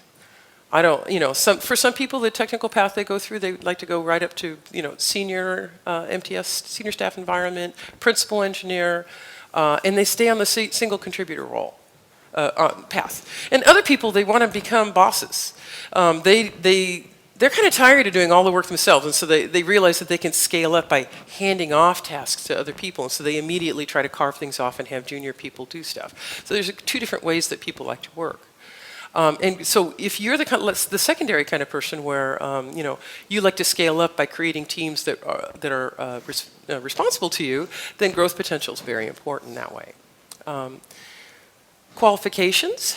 We'll have another slide on what qualifications are, but your educational background, not just your previous experience. Compensation needs has to match. So, and when I say match, there's always a range. As a hiring manager, sometimes during the phone screening process, I get into a situation where I'm already developing a relationship with the candidate. I'm already that person's advocate, as if they work for me. And you can find out, what do they really need to make? What do they need? What kind of salary do they need to satisfy their needs in life? And then what's their dream salary, right? Those are always two different numbers. Sometimes they're really far apart. There are issues with overpaying people. You can make too much money. Yeah. Anybody who's worked with somebody like that knows, anybody in a management position knows what trouble that is. You bring someone on the team that makes, 30% more than everybody else, that person's never getting a raise because you have to bring the whole rest of the team up. So they come on the team and they don't get a raise for 2 years, no matter how hard they work. That can happen. Or they can end up stealing a lot of the raise pool if they're based on percentages. So you try to do the right thing for that person as well as fit them in with the team. And there can be other needs you can negotiate for, or other things that could make you a good fit. If they need somebody that lives 10 minutes from the data center, so you can be the guy that runs there and saves a day, then that makes you a really good fit. If you need a job where you get every other Friday off so you can be with your spouse at home, that's another need. Okay? So here are the qualifications we were talking about. Go on the resume. Your skills, experience, accomplishments, and education. To summarize. Now there's two kinds of qualifications. I like to categorize them two different ways. There's conventional qualifications, which we all recognize, which HR recognizes, and which get, I would say, a disproportionate amount of weight on a resume because it's easy, because it's recognizable, okay? Unconventional qualifications are just as important. And if a hiring manager is trying to fill one of those stubborn positions that they can't ever seem to keep somebody in or they can't seem to fill, unconventional qualifications are your way into your dream job. Okay, but let's start with conventional qualifications. How do we build up qualifications on a resume? Go. Peanut gallery question. Sure. So this is going back a couple slides, so you don't need to move. you had talked about like how long are they going to stay in that position. So what I'm seeing now, and I'm from the generation where people still they tried to stay in one position for a while, but then industry changed and wasn't really an option anymore. What I'm seeing with a lot of younger people, they do not stay long at all because they're just constantly looking for the next promotion, the next exciting thing to do. So I'm asking you and you, if the younger people are asked in an interview, well, how long will you commit to us? What should they be telling you? Because either you've got a good answer or you're going to be lying. That's a good point. What do you say, Brian? If I was in an interview and I was asked how long I would be committing to the company, I'd be concerned about the position I was applying for. But I would, because that's a weird question to get in an interview. I don't want to work any place that's going to ask me to commit for a certain period. Military, right? They ask you. But my answer would be as long as there's a career path for me to continue to grow and learn new things, and I find that I'm contributing value to your organization and you agree, I'd love to be a part of this organization. But yeah. We talk about growth potential. It's very important to me. So if I've already figured out from a conversation with you or from what I see on your resume that you might be my next senior guy, and then you might be the guy I send to Singapore to start an office in Singapore, I already have a long-term plan for you that's just possible in the back of my mind. So you're already a plus in that category. And it sounds, but it's only a plus if it's already something that you want to do too, right? So as long as I see the potential for that, that kind of question's not necessary. We actually kind of talked about that a little bit earlier too. The idea that when we're going to hire someone as a hiring manager, we're hiring to be able to solve a problem. And one of the challenges I was having with someone else in a conversation was what happens when you fix their problem? What if you can fix it in a month and they've hired you? What's the path beyond that? Hey, what's your plan for me after I solve this for you in a month?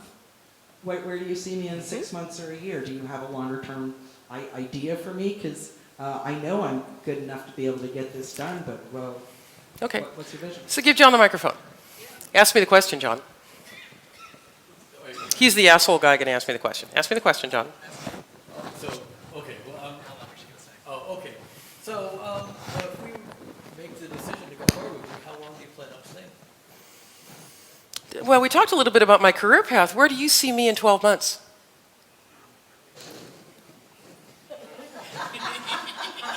I see you being at SCaLE 2021. Oh, I would love to work for SCaLE. Okay? Yeah, thank you for not dropping the mic. Okay. Did we do okay? I told you we were going to put him on the spot. He didn't have any idea. Okay, so qualifications, we covered this, right, guys? So where do you find, so you need to prove, your resume needs to prove that you are qualified for a position, okay? Managers need to see it on your resume in order for you to get that call back.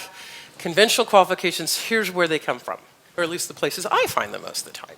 Okay, first thing that people usually do is they lean over in their current role.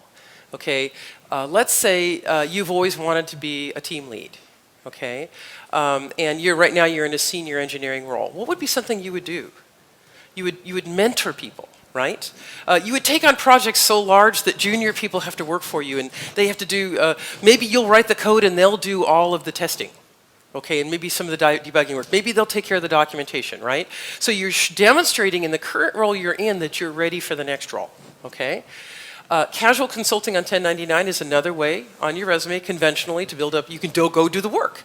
Do it for a company that's not hiring you permanent, full-time, taking up a seat forever, right? Do it for another company that just needs you for a project, okay? College degree certificate programs are the most expensive, but well accepted way to prove you're conventionally qualified, right? Industry and vendor certifications and training is a little bit faster, also very expensive. These are all conventional. You won't find an HR department in the world that will get scared by any of these qualifications. But now, what if you have a fine arts degree? What if you graduated from college a long time ago, like in the era of punch cards? What if what if you want a re-career in the IT industry, but you don't want to do anything like what you used to do before, okay? Then you're going to maybe need some unconventional qualifications, okay? Open source. You can contribute. You're at the right place to find a way, find a project, find a team that needs you, that you can contribute to in open source. Okay, you find a project to contribute to, you put that link to that repo on your resume, and you talk about it in your interview. There is nothing that takes the risk out of hiring somebody more than if the manager could just click on a link and take a look at your work and see how you interact with the community and how good your documentation is, right?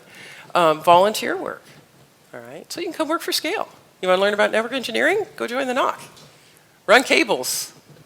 Build equipment with us. Speaking at meetups.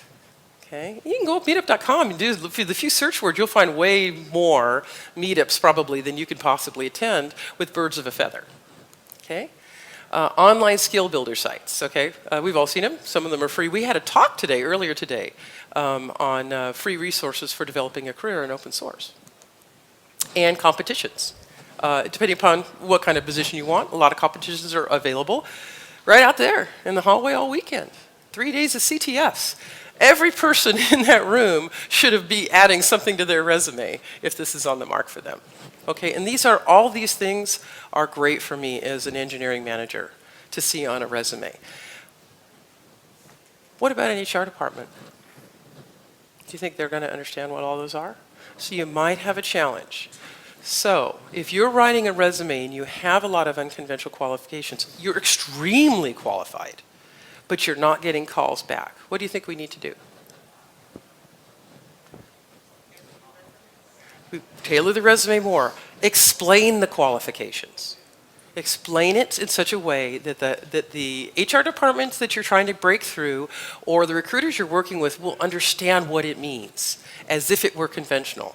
You talk about open source, you can say the work, if you understand the work that you're going to be applying for, you can explain how your open source project is a lot like it. Okay, just give it to them as much as possible. I don't start out doing that with the resume because it's a much bigger job, but if you're not getting calls back, that's what you could do. So, alluding to the previous session where we were asked a question about cover letters, and I don't know how prevalent cover letters are, to be honest, but I would think that a cover letter would be a good place where you could describe a product or a project that you supported. And then this is a good example where you could use something like GitHub to have your digital resume, or just like an art student can come in with their portfolio, here's all the work I've done.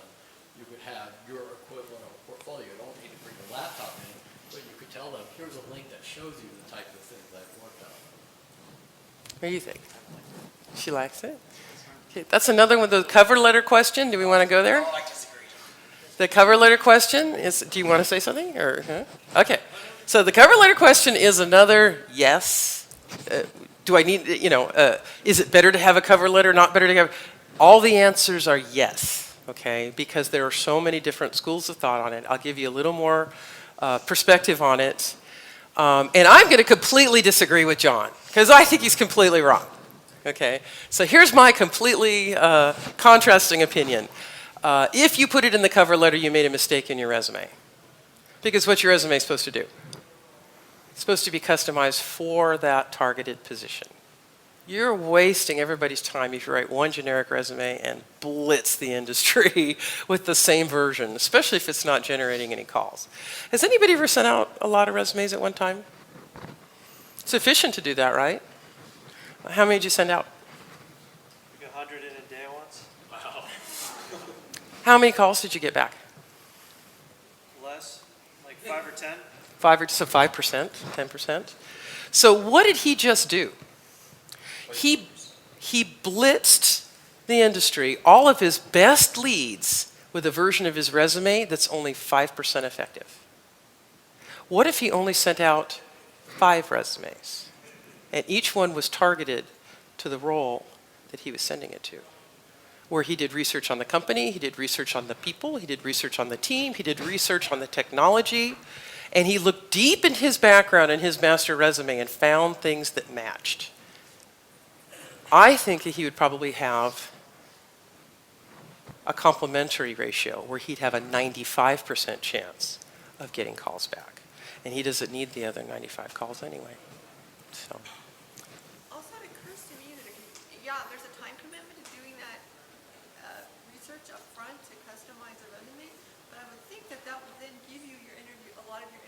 That's exactly what it does. Resume development is a process with a purpose. And that's why I don't recommend anybody just writes a resume and sends it out. And definitely, I don't recommend that you blitz your resume out there. It's just, 75 years ago when people were using typewriters, cover letters bridged the gap. When you had your typewriter, which you borrowed or rented or whatever, you could type 75 of them or something, and then you had to handwrite a cover letter to customize your application for a given role, put it together in an envelope, stamp it, and mail it to prospective. So 2 generations ago, when nobody had word processing or computers, that made sense. Nowadays, unfortunately, because John's wrong, what can happen is your cover letter is going to get separated from your resume anyway. No one's going to see them together. So if your resume is off the mark, you're hurting yourself. And if the cover letter is just repeating it, no one's going to read it. So personally, because I'm trying to disagree with John, I don't read cover letters. I just read resumes. And the most important part of the resume is whatever's at the top, because that's going to tell me right away if I need to read the rest. Okay. So what I hope to have, okay, well, I'm going to table this train of thought. We're going to get to it on a good slide. Okay. Very quick. Go ahead. I promise. And I think it's important to know take into account who this resume and maybe cover letter is going to. Big corporation, Absolutely. small business. Because I can tell you Long Beach City College, which is a fairly big organization, still doesn't use an applicant tracking system. They look at Really? Interesting. I'm not defending, just And I went to their seminar on how to get a job there, and several people said, we want to see you write in your cover letter that you address the things we put in the job description. Very good. Know your audience. Very good. He's absolutely right. So I'm trying to disagree with him, but it's very hard to. There are some hard, like I said, the answer is yes to these things. If the company you're targeting has this practice, or if you know about this, and recruiters will tell you, you should follow their advice. But I don't write cover letters myself. Okay. So interview rules. You interview them. What do you think that means? I showed you how to look up information about the companies ahead of time, how to sneak a peek at LinkedIn profiles, right? Research the guy you might be replacing or the gal you might be replacing. So you're going to walk in with a set of questions. You want to find out if they're a good match for what you're looking for. Okay? So when you go in an interview, I suggest that you ask as many questions as you get asked. How many people have gone in an interview and not asked a single question themselves? When you get to the end of the interview, they go, you have any questions? And you can't think of a thing to say. Okay, I've done it. That's what I'm asking. It's hypothetical. I've done it. Okay. So the point is that you can actually drive the interview. So how do you think this technique works, John? Does this scare people off? To interview. It's where the candidate interviews the hiring manager. Oh, no, I think everyone has to understand that the candidate is not the only one in the room being interviewed. I mean, I have been in interviews where it's like, I don't want to work with you. I mean, I've just had some really bad experiences. And I think the company needs to know who they're putting in the room interviewing them. And that's why, when I told you earlier, how structured our interview process becomes. Because if people do things in there that might dissuade a candidate, either they ask a question that's inappropriate, illegal, or they just set a tone that the people don't want to come in there.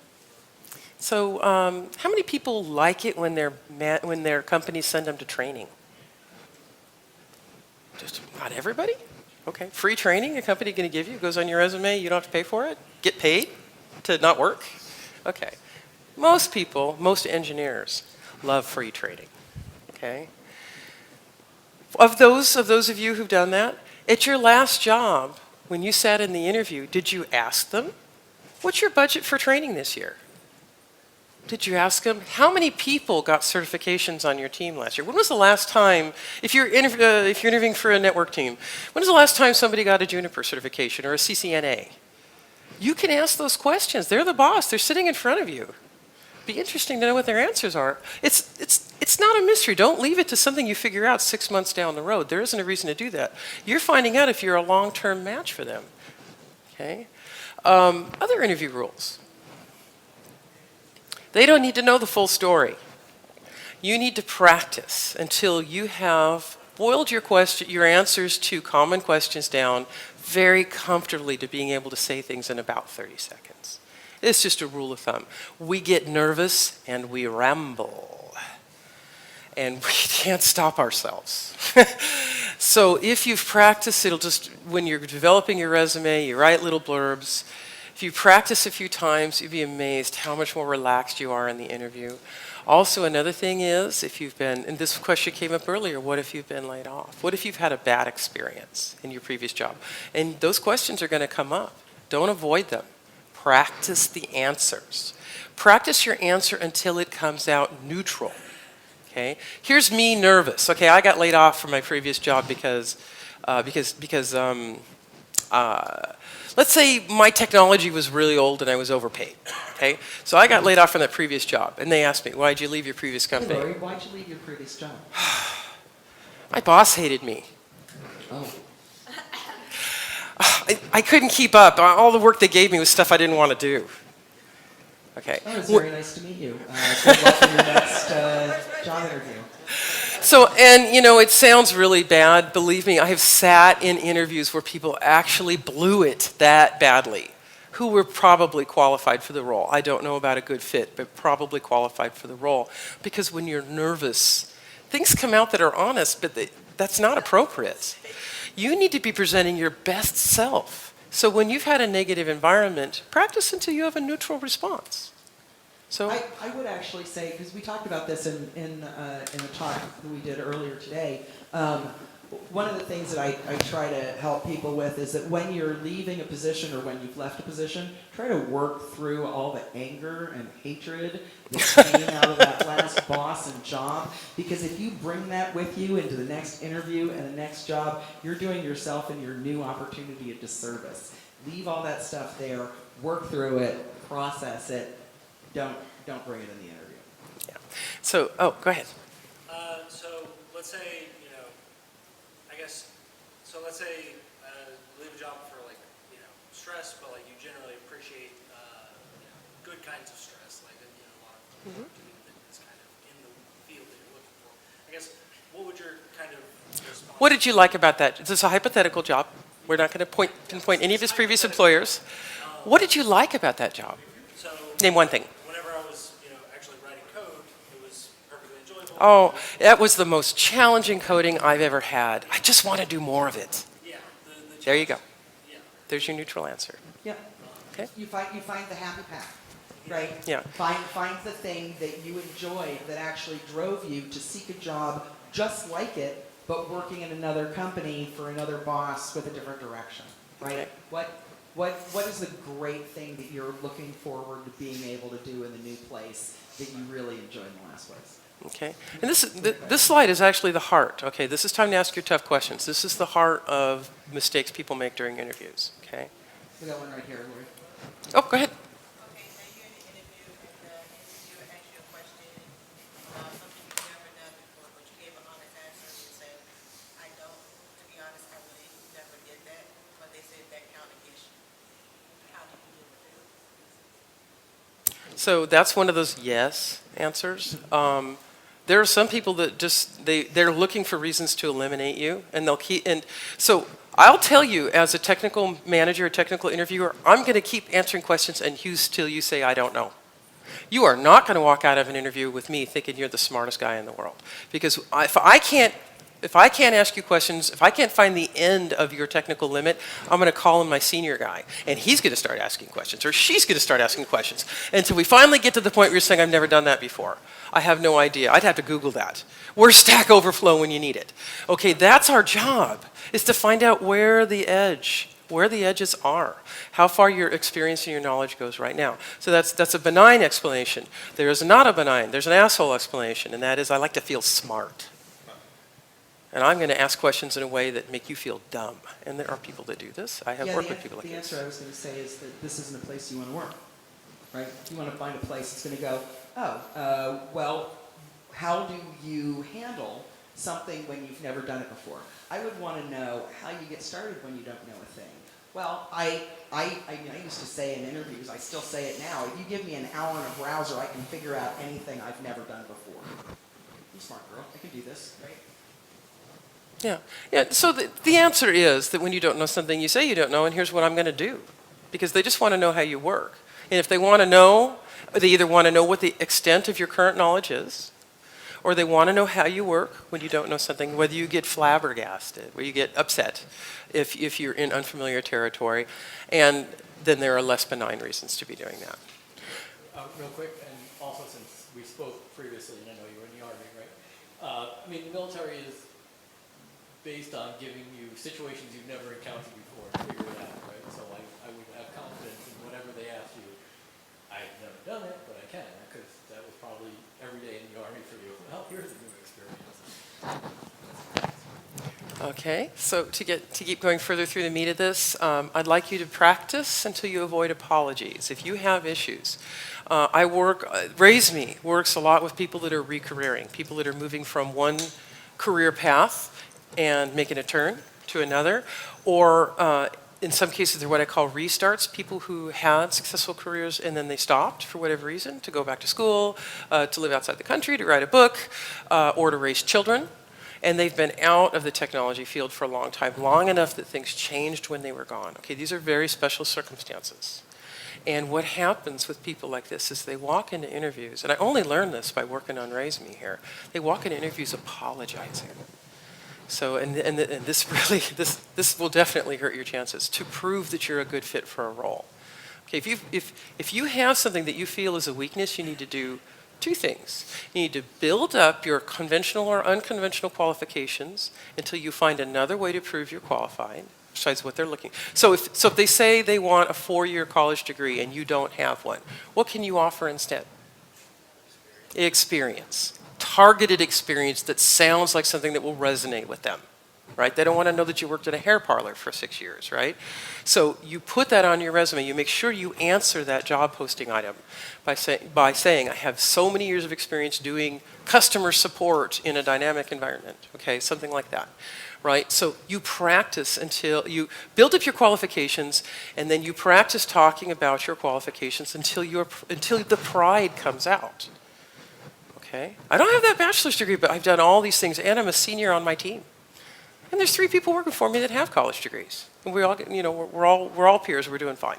So you just don't let it sneak out when you're nervous and when you're under the gun. The way you keep that from happening is you have it on the tip of your tongue. Okay. And here's another thing that people come to us for help with. What if you're stuck? So that process we showed that was serial about.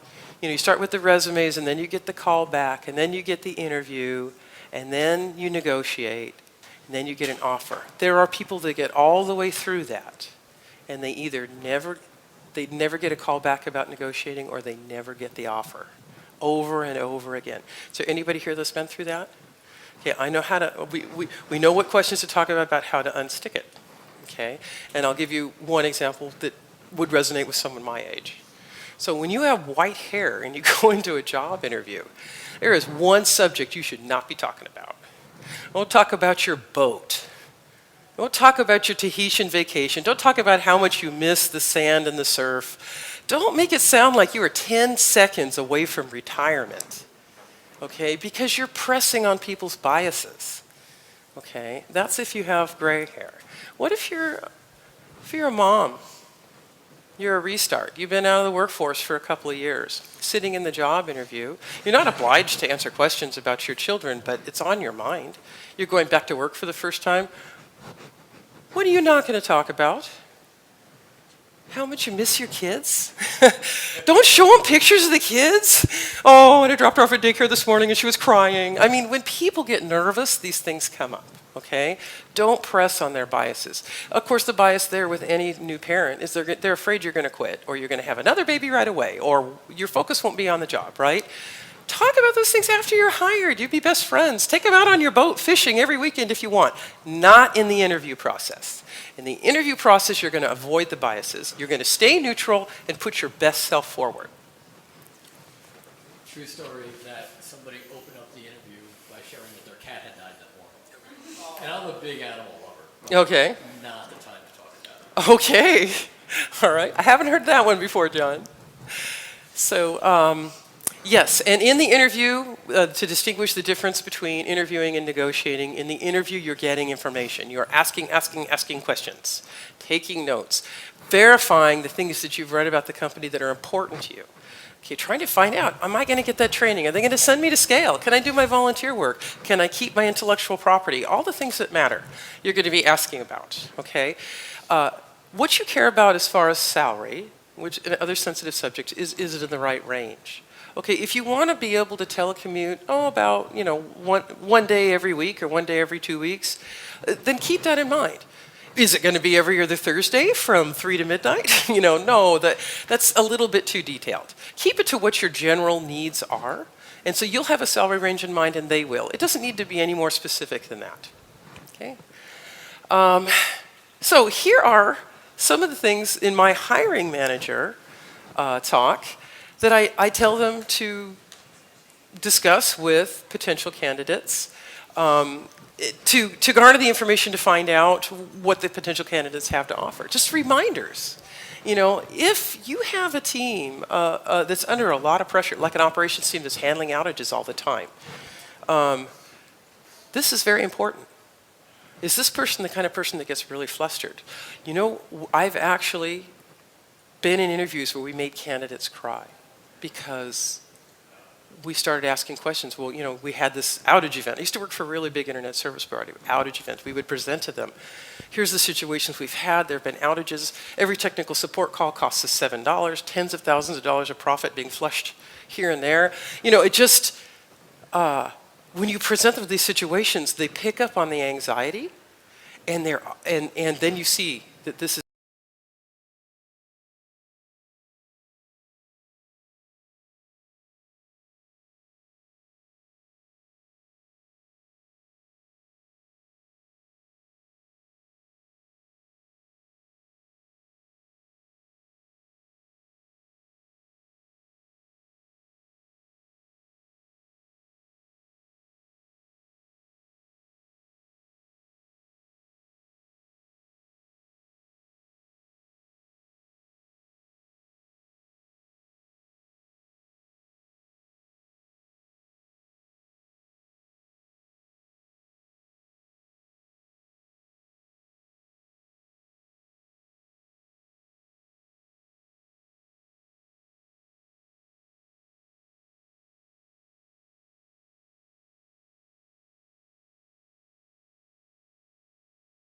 generalities in ranges, but you don't negotiate. If the range doesn't match, you're in the wrong seat. You should have found that out in the job phone screening. Usually on the interview process, the interviewer asks you what you expect. But in the other hand, you don't know what's their range. Why don't the interviewer tell what's their range on the phone call? Because right.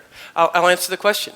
Because they lose the upper hand in negotiating. The first person that names the number is actually at a disadvantage in negotiating. So what about if you say something that's like BS, like $5 or something, or dollars? You can tell them, too bad, I was really hoping for 10. I guess I'll move on to my next interview.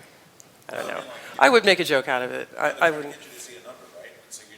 So when you say they, so you have to build a little, because this doesn't sound typical, right? The hiring manager is trying to get you to say, so what's your idea of, a potential salary?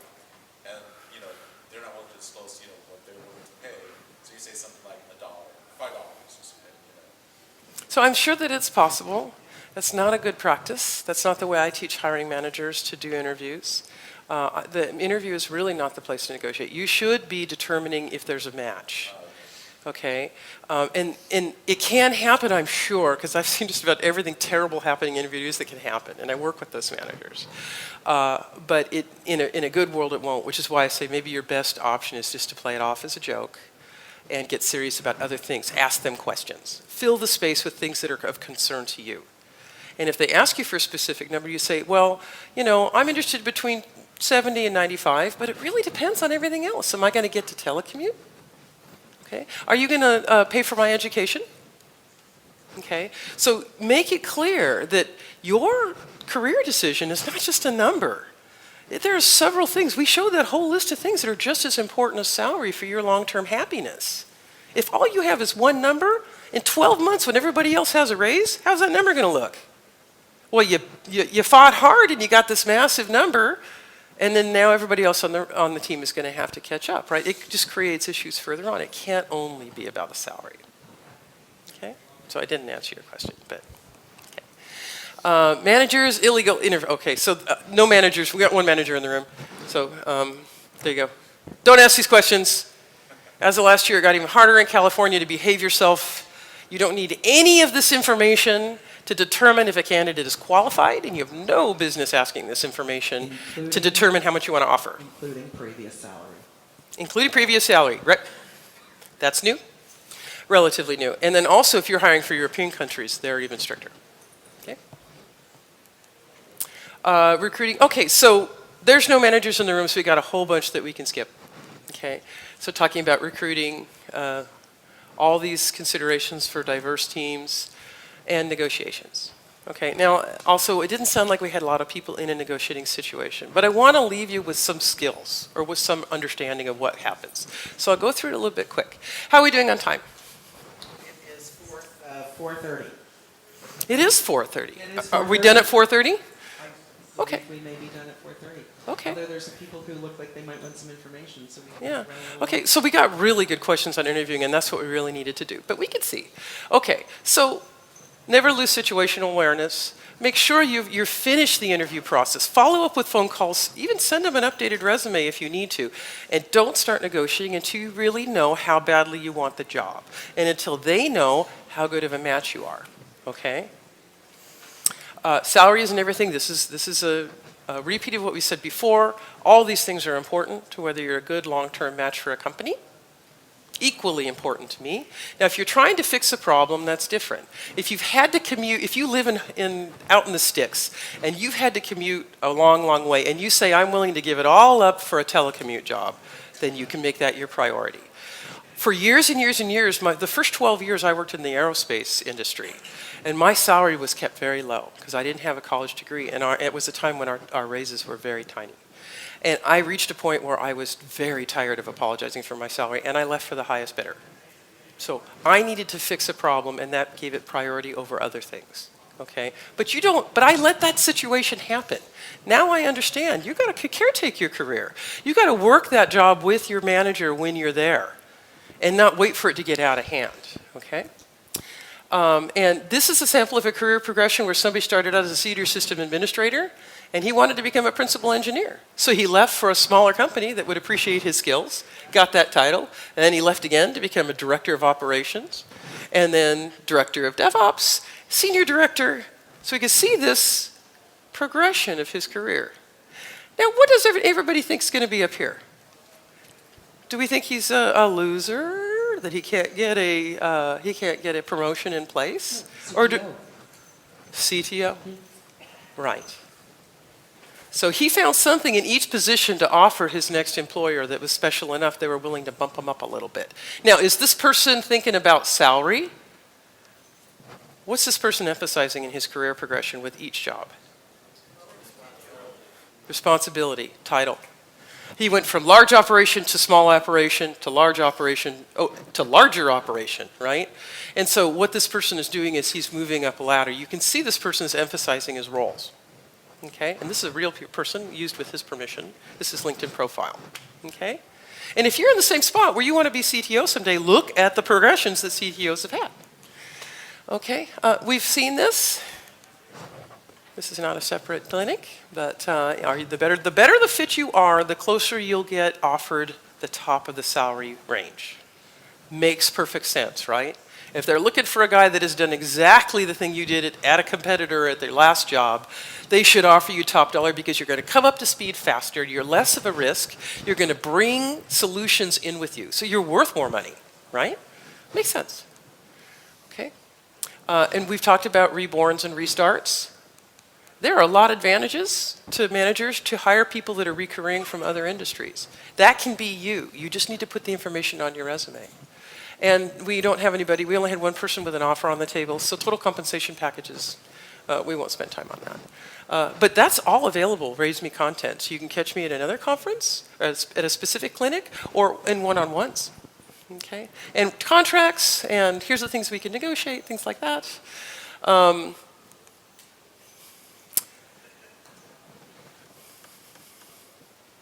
So, yes, we're done. Thank you. Yeah, and this is my room, so we're good. So yeah, one last thing is that I get asked a lot is that should you go out and seek another offer in order to force your current leadership to either give you a raise or a promotion or some other opportunity? And there's good and bad in that. And so the guidance that I give is yes, there are oftentimes what a manager needs is a little bit of help, leverage with their own HR department. It can be done wrong, which can leave issues for you in the long run. But on the other hand, if you're in an environment that isn't a good long-term fit for you, that doesn't have a long-term path like that for you, where you're running into obstacles like that, then you really need to think about whether that one-time fix, that one-time 10% raise, that one-time promotion is going to correct the whole environment for you that's generated this problem. Okay, and that's what I have. For those of you that missed, we had quite a turnover here. For those of you who missed the beginning, this RaiseMe is an all-volunteer effort. Nobody's paid. We're all industry professionals that just want to help people. We're different from job fairs. We're not trying to, there are recruiters that work with us that do have roles, but we're not trying to sell you on changing out your jobs. We're trying to help you maximize your career no matter what your situation is. We offer just as much help to hiring managers as we do to candidates. Okay, and RaiseMe is what we're called. Salute is the arm of RaiseMe. That's specifically for veterans recareering into the civilian world. SCaLE is the name of the information security conference that we came out of. I co-founded that conference 3.5 years ago with 2 other folks, and we're in San Pedro every year in October. Thank you to Bryna. Thank you to John for being our victims today. Aren't they good sports?